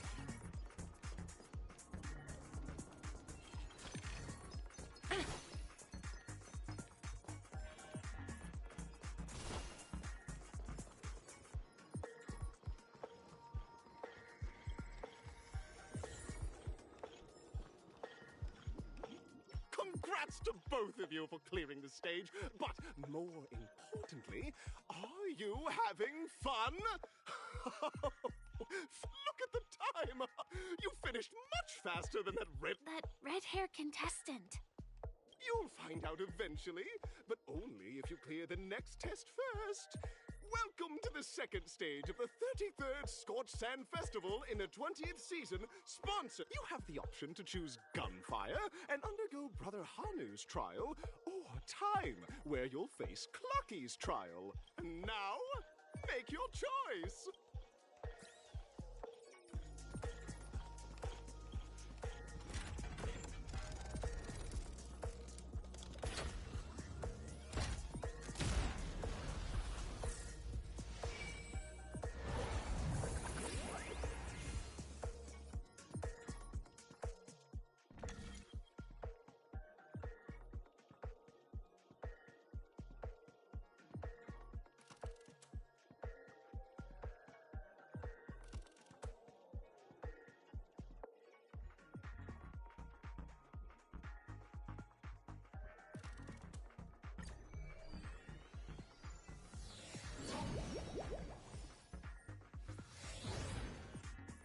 Dear friends, welcome to the enchanting universe created by the Watchmaker. Awaiting you is the morally dubious yet ever charming character from the animated Clocky series, Hanu! It is said that these cartoon characters were inspired by the Watchmaker's own experiences. According to enter into the world of Hanu via the TV by the entrance and partake in an enchanting and suspenseful... If it's a gunfire trial, we should be able to settle this with a fight, right?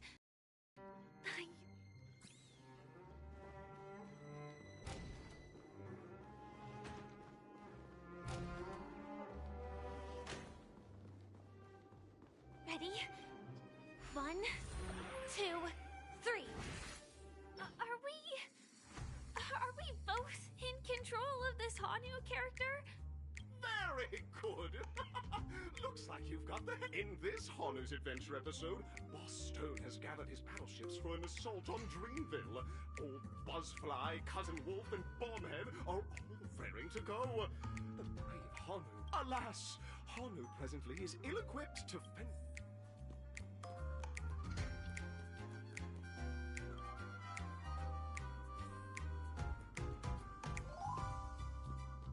brave Hanu. You look like you could really use some help.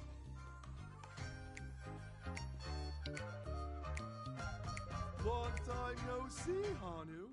You look pretty stressed out. How about an intense and thrilling game of Dream Jigsaw to blow off some steam?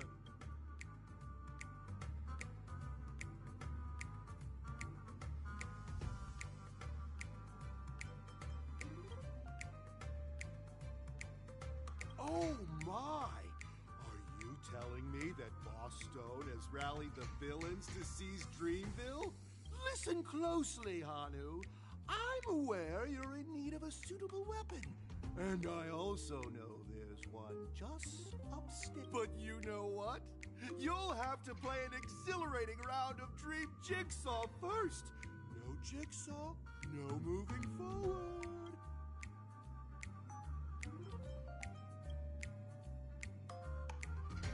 Now scurry along, Hanu. I can't wait to see you finish the Dream Jigsaw.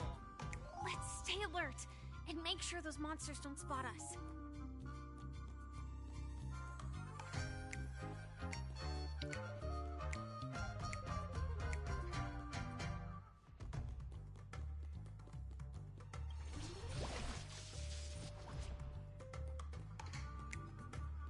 Look up there!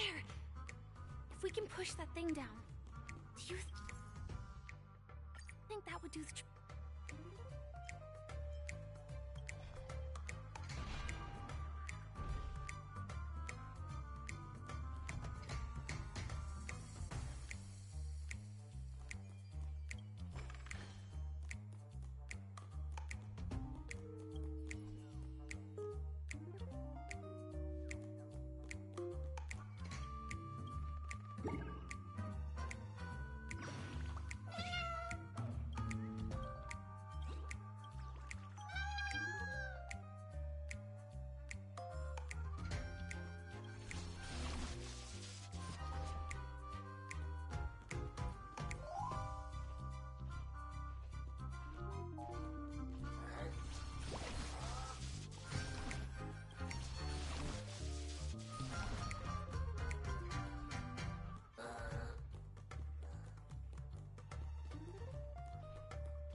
Finally, that's all the jigsaw pieces. Let's hurry back.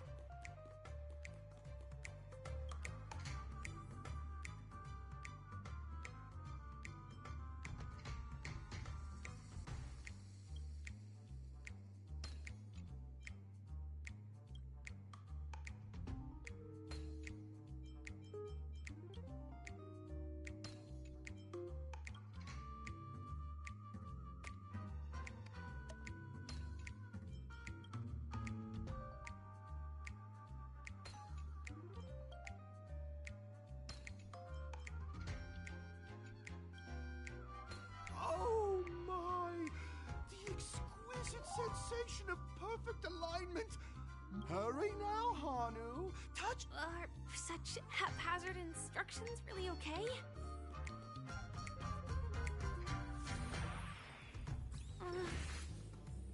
Disconnecting from that thing so suddenly has left me feeling slightly disoriented.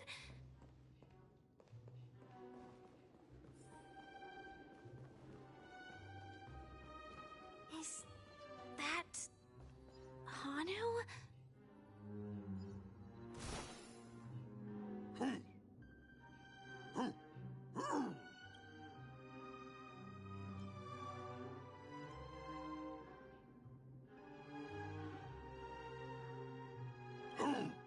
What exactly is he talking about? Tick-tock! It's time for me to make an appearance!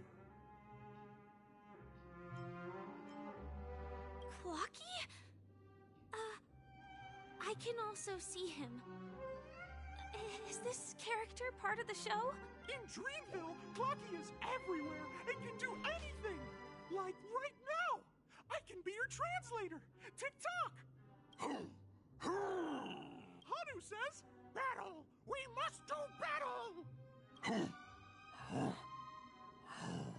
The enemy is at our doorstep, and we have no path of retreat.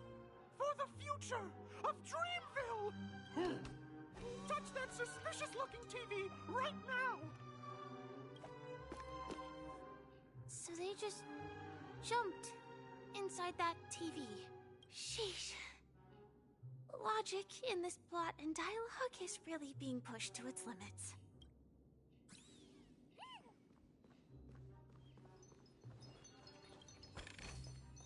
Oh, free stuff. Well, here we go again. Ready?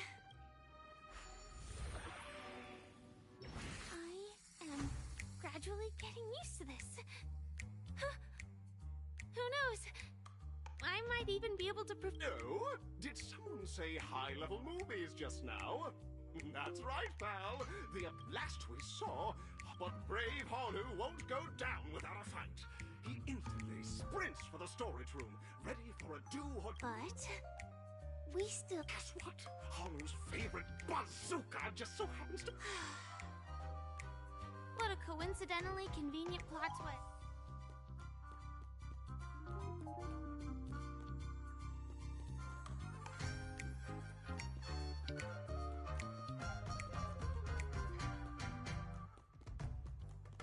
The storage room. It's behind the shelves, right?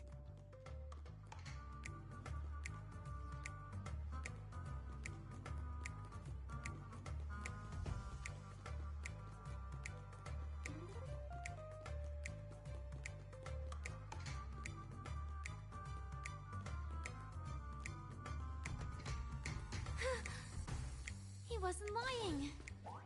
There's actually a bazooka here. Now we should have a way of dealing with those baddies. This thing feels just like the Soaring Locust too.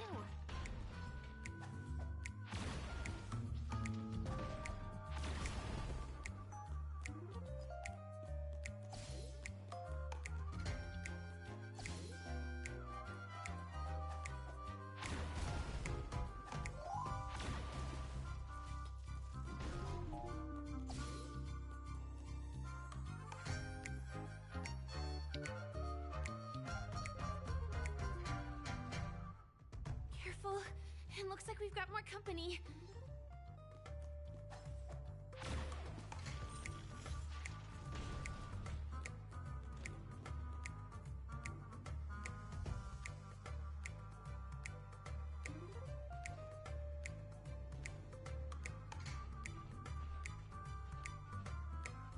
Here we go again.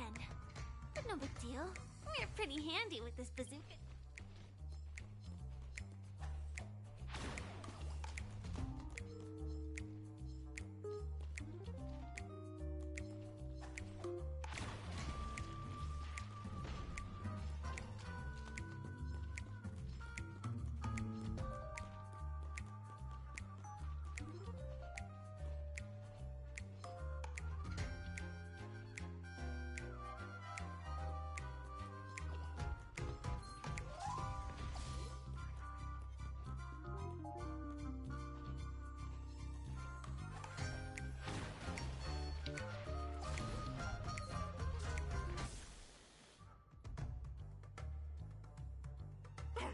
No, the not-so-unstoppable Honu has actually fallen! Quickly, return to the battlefield and seek revenge against the bad guys! Here we go again. Oh my! The unstoppable Honu has been spotted! Everyone, please proceed with caution!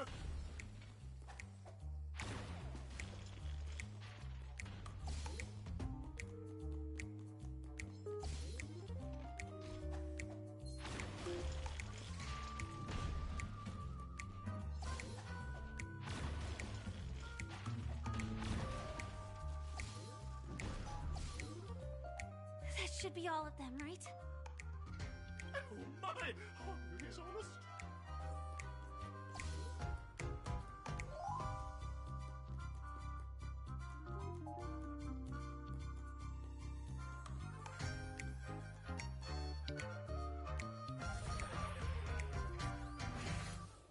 Well, that's that. But it is gonna be hard to let go of this bazooka.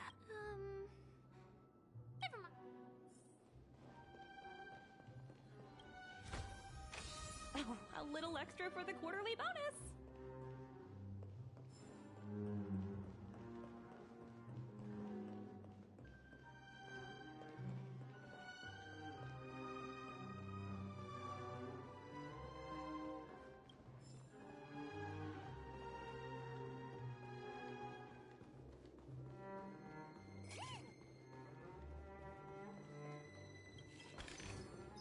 Oh, free stuff.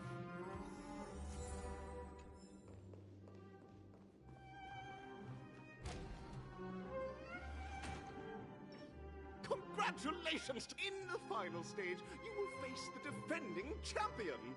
If you fail, you will lose. Welcome to the 33rd Scorched Sand Festival's third...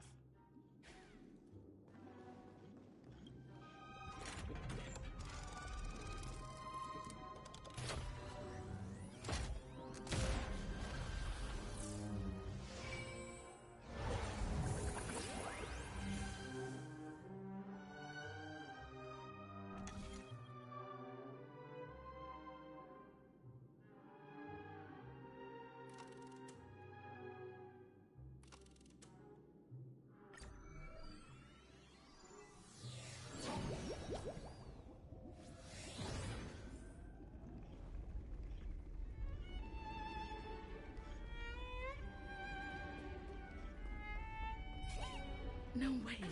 I think I just saw someone. Someone extraordinary.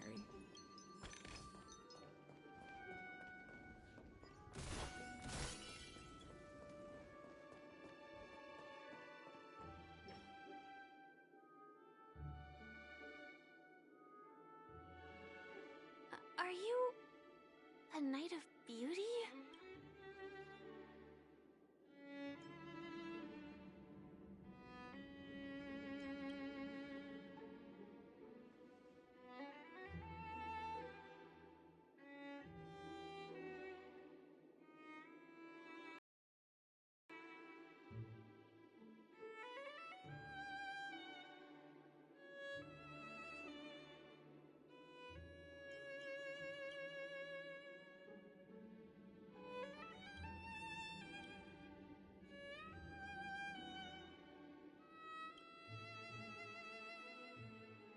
That's right.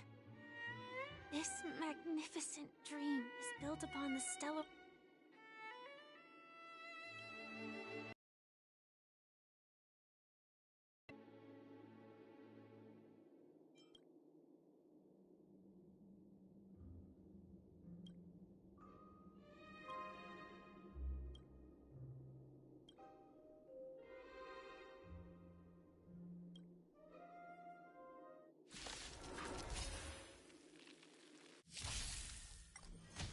Bear witness to...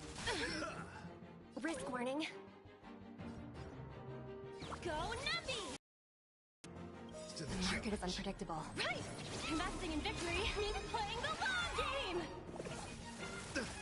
Free will, or was it fate? Destined for oblivion. What do you want to know? Ill tidings manifest. I weep for the departed. It too shall fall. Commencing research.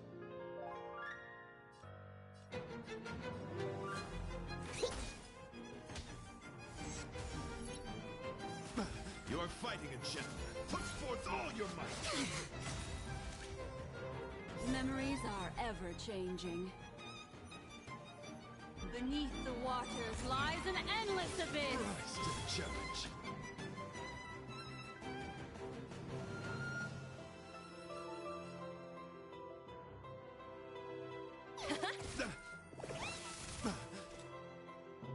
On the still waters of oblivion, destiny isn't chosen. Specimen sighted. Deep breaths. Pretty good perk. I think something bit me. Pledge thine loyalty. To travel far away. Try them all! Destiny's hand has truly blessed me. Go Numpy! Rise to the challenge. What do you... Rise to the challenge. Bear witness. To... Liquidation! Behold, this symbol of pure. Let the duel commence.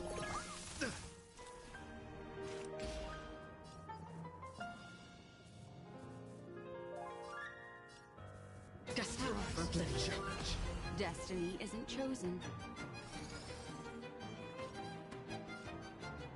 Ill fate descends!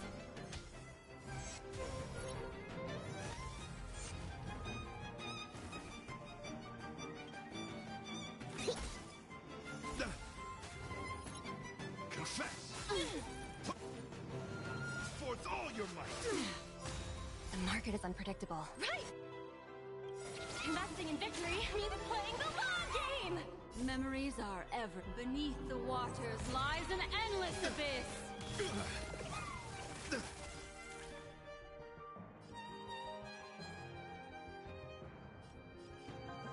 Confiscated!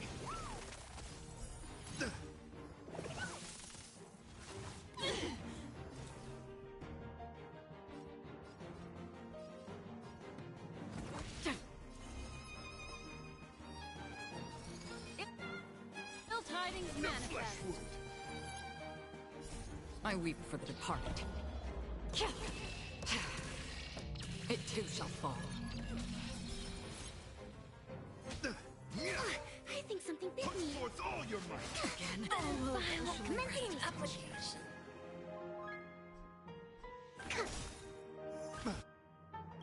Behold, this symbol of pure Travel beauty! far away. Destiny's Let the hand duel has commence. truly blessed me. Ill fate descends.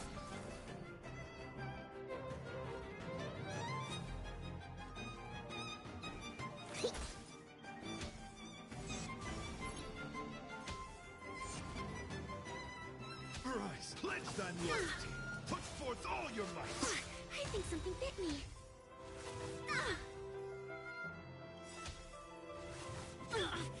Memories are ever changing. Beneath the waters lies an endless abyss.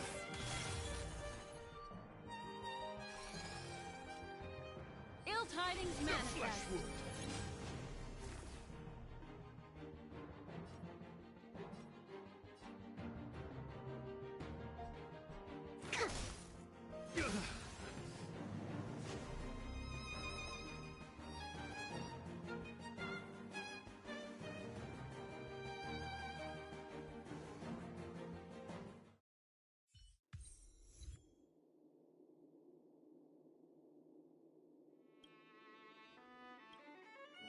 We don't have much time. May fate allow us to meet again, Night of Beauty. In that case, let's make our way to the end. Penacony's really thronging with talent. I hope we make it in time.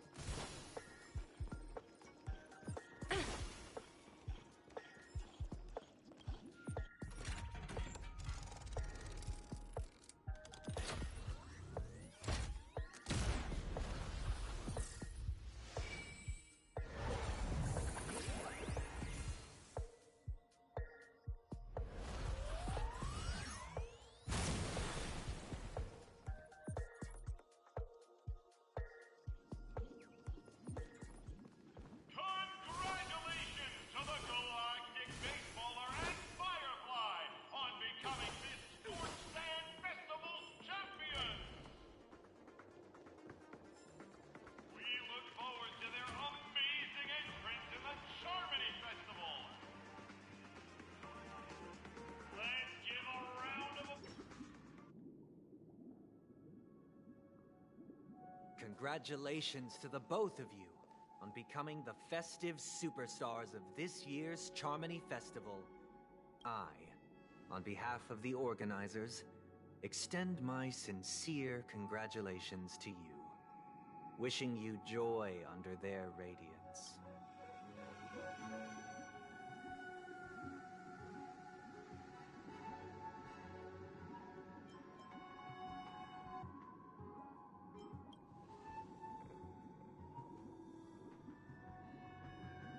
As previously promised, my sister, Mr. Yang, and I have met with the Dream Master. We delved into the truth about Penacony and its Stellaron, and have come to a consensus. Both I and the Oak family cannot acquiesce to your request. Just as expected. We acknowledge the perspective of you, Nameless. Penacony does require change, but not as you propose. The planet of festivities cannot and will not revert to a place characterized by chaos, disorder, or anarchy. Through your journey of overcoming obstacles, you must have glimpsed the essence of that era. The vulnerable ruthlessly eliminated. Ultimately, only heroes like yourselves managed. But I would dare ask, if you did not possess the special status of having a Stellaron, and you were but an anonymous and frail member among the masses, which Penacony would you prefer? A dystopia for the survival of the fittest? Or a sweet dream paradise for all?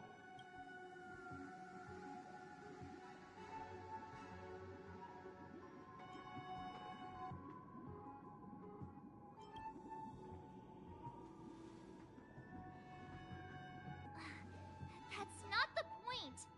Don't let him mislead you! Mr. Sunday, even if the members of the Oak family can't fully agree on what to do about the Stellaron, now's not exactly the time to be holding an extensive discourse about Penacony's past and future, is it? The Stellaron issue concerns the life and death of everyone on Penacony. If anyone has a better suggestion, the crew is more than willing to listen. Also, it'd be best to tell us the ins and outs of that meeting. This way, we'll at least know what Welt and Ms. Robin are dealing with, and the reason why they failed to make our appointment. Ah, Navigator. That is precisely my intention. With all present, let's begin by discussing the details of that meeting. Let's talk about our tribulations and choices, our ideal and our final course of action. The only path to take.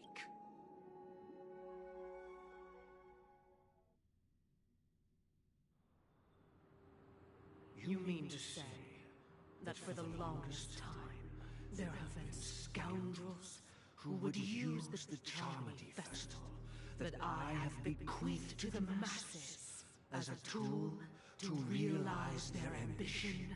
Indeed, Dream Master.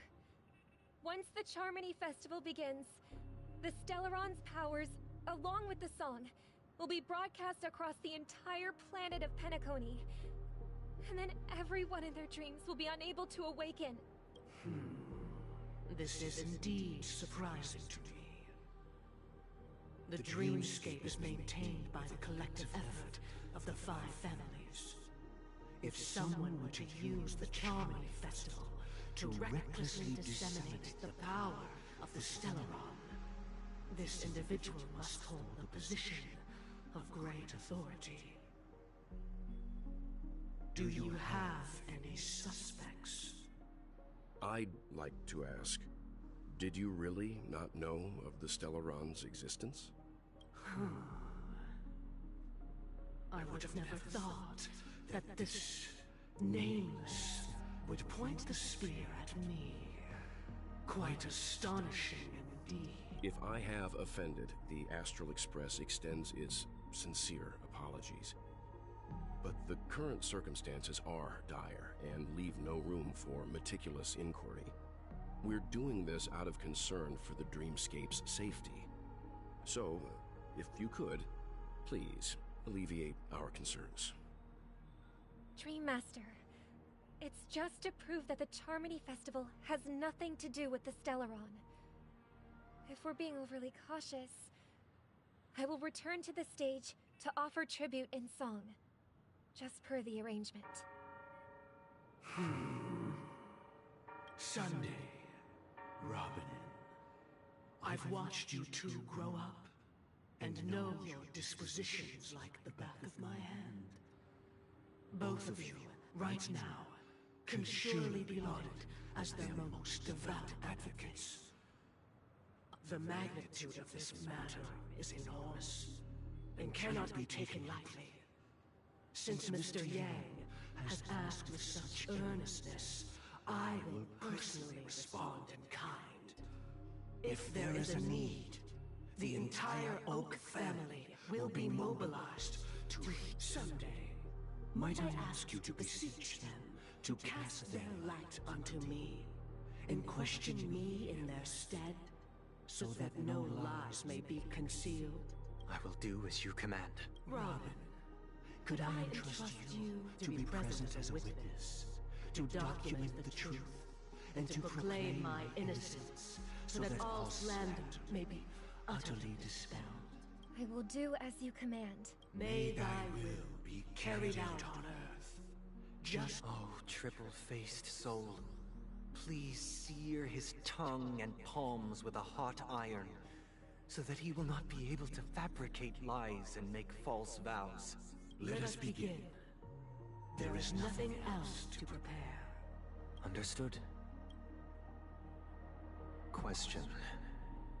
Have you devoted your life to your god, never worshipping other gods? Naturally. Do you love your god as you do yourself, always heeding their admonishments? Naturally. Have you strayed from the path expected by your god, betraying their name? Never. Have you ever been inordinate with your asks of your god, coveting more than the foundation of the creation itself? Do you swear to fulfill all vows, past, present, and future? With the Eon as my witness, if I do not deliver on my words, or if I renege on my vows, may I be cursed in accordance with divine law. They have seen your faith, and have endorsed your faith. With this, it can be evidenced... Just a moment. What is it, Mr. Yang? I have another question I hope to have answered. To my understanding, the family's harmony and prosperity have never relied on so-called divine laws. The god you both mentioned, are they truly Shipe? Mr. Yang should know that those belonging to the family toil together as if they were kin, embracing solidarity and unity under their light. All duplicity is laid bare before the harmony. Such a delicate and complex symphony. Which other god could perfectly harmonize this, if not for the Great One, Shipe? Perfectly harmonized. Therein lies the problem. It isn't an outsider lurking in the shadows who changed the harmony, but a dissonance that has surreptitiously emerged from within this very symphony itself. In the distant past, there existed an Eon. With one flick of the wrist, they crafted the laws of the cosmos. Their followers formed the Beyond the Sky Choir, spreading solemn and reverent hymns throughout the universe. Later, they fell. The route traversed by this Eon clashed with the harmony, ultimately being absorbed and fused into it. The chorus that once reverberated across worlds fell silent, and when it echoed anew, it was transformed into the hymn of harmony. Though an Eon may perish, paths with no masters still linger. In the all-forgiving harmony, echoes of bygone dissonance may subtly arise.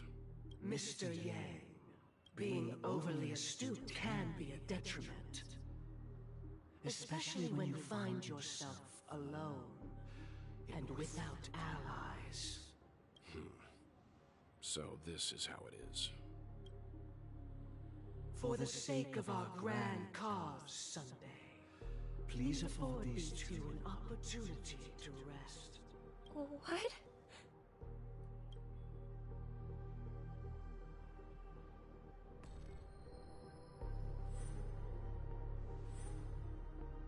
Sorry, Robin.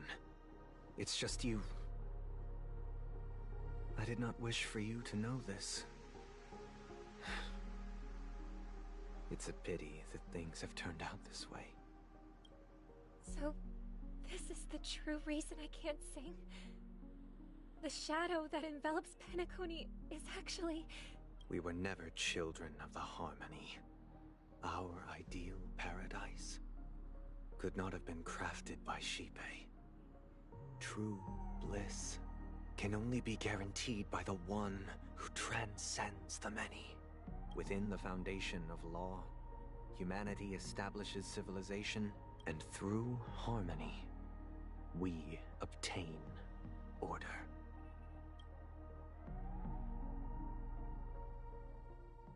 Unbelievable. To think that there would be remnants of the Order on Penacony. What have you done with Mr. Yang and Miss Robin? Don't worry. I just gave them some time alone to ponder their fates. You should know that these actions make you an enemy of the Astral Express. Should we need to stand against the Nameless, it would only be myself and the Oak family involved. But we haven't reached that point yet, have we? Your efforts for the justice of Penacony are evident to everyone, and have been widely observed.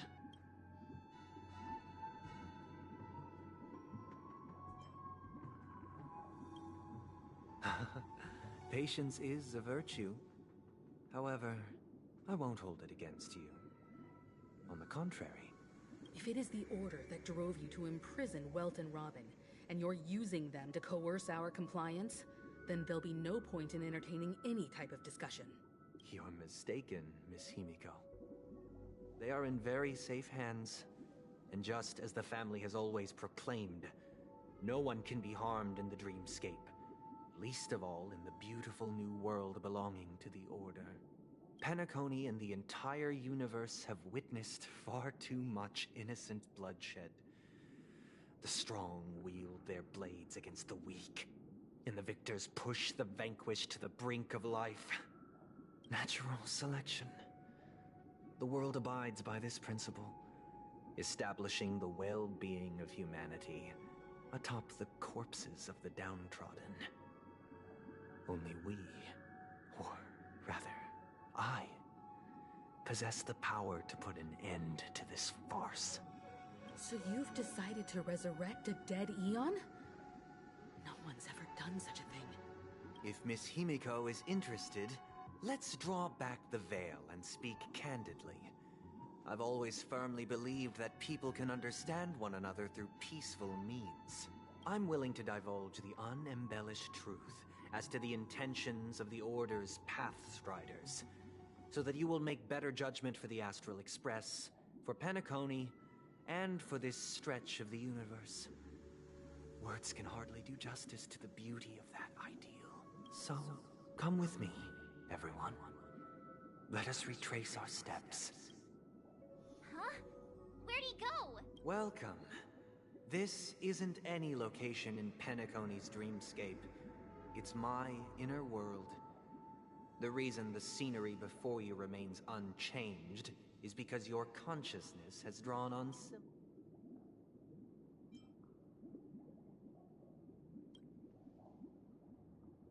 That means...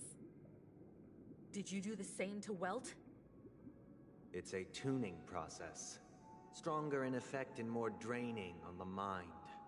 The gray-haired guest has experienced it before, so she should understand what it entails.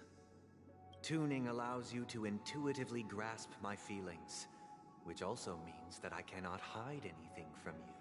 Now, everyone, please look at the huge screen. From this point on, you will witness the numerous decisions I've faced. I've selected a portion of these to share with you. I believe after going through similar predicaments, you'll be able to better Let's begin. The first decision. A story about a baby bird. This story happened when Robin and I were very young.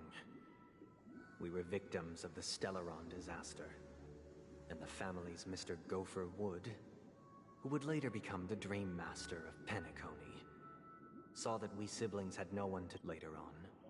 Robin and I lived a time with nary a care in the world. One day, after dinner, while my younger sister and I were lounging about in Mr. Gopher Wood's yard, we spotted that baby bird was tiny. It didn't even have all of its feathers, and it couldn't sing. When we found it, it was already on its last breath. We decided to build a nest for it right there and then. However, thinking back, that winter was unusually cold. With fierce winds, it was clear that if we left the fledgling in the yard, it stood no chance of surviving until spring. So, I suggested we take it inside. Place it. We decided that when it regained its strength enough to spread its wings, we would release it back into the wild. The tragic part, something that we'd never considered. Its destiny was determined by our momentary whim. Now, I pass the power of choice to you all. Faced with this, stick to the original plan, and build a nest with soft net where the Charmony dove fell. Or build a cage for it, and feed it, giving it the utmost care from within the warmth of a home. I eagerly await your answer.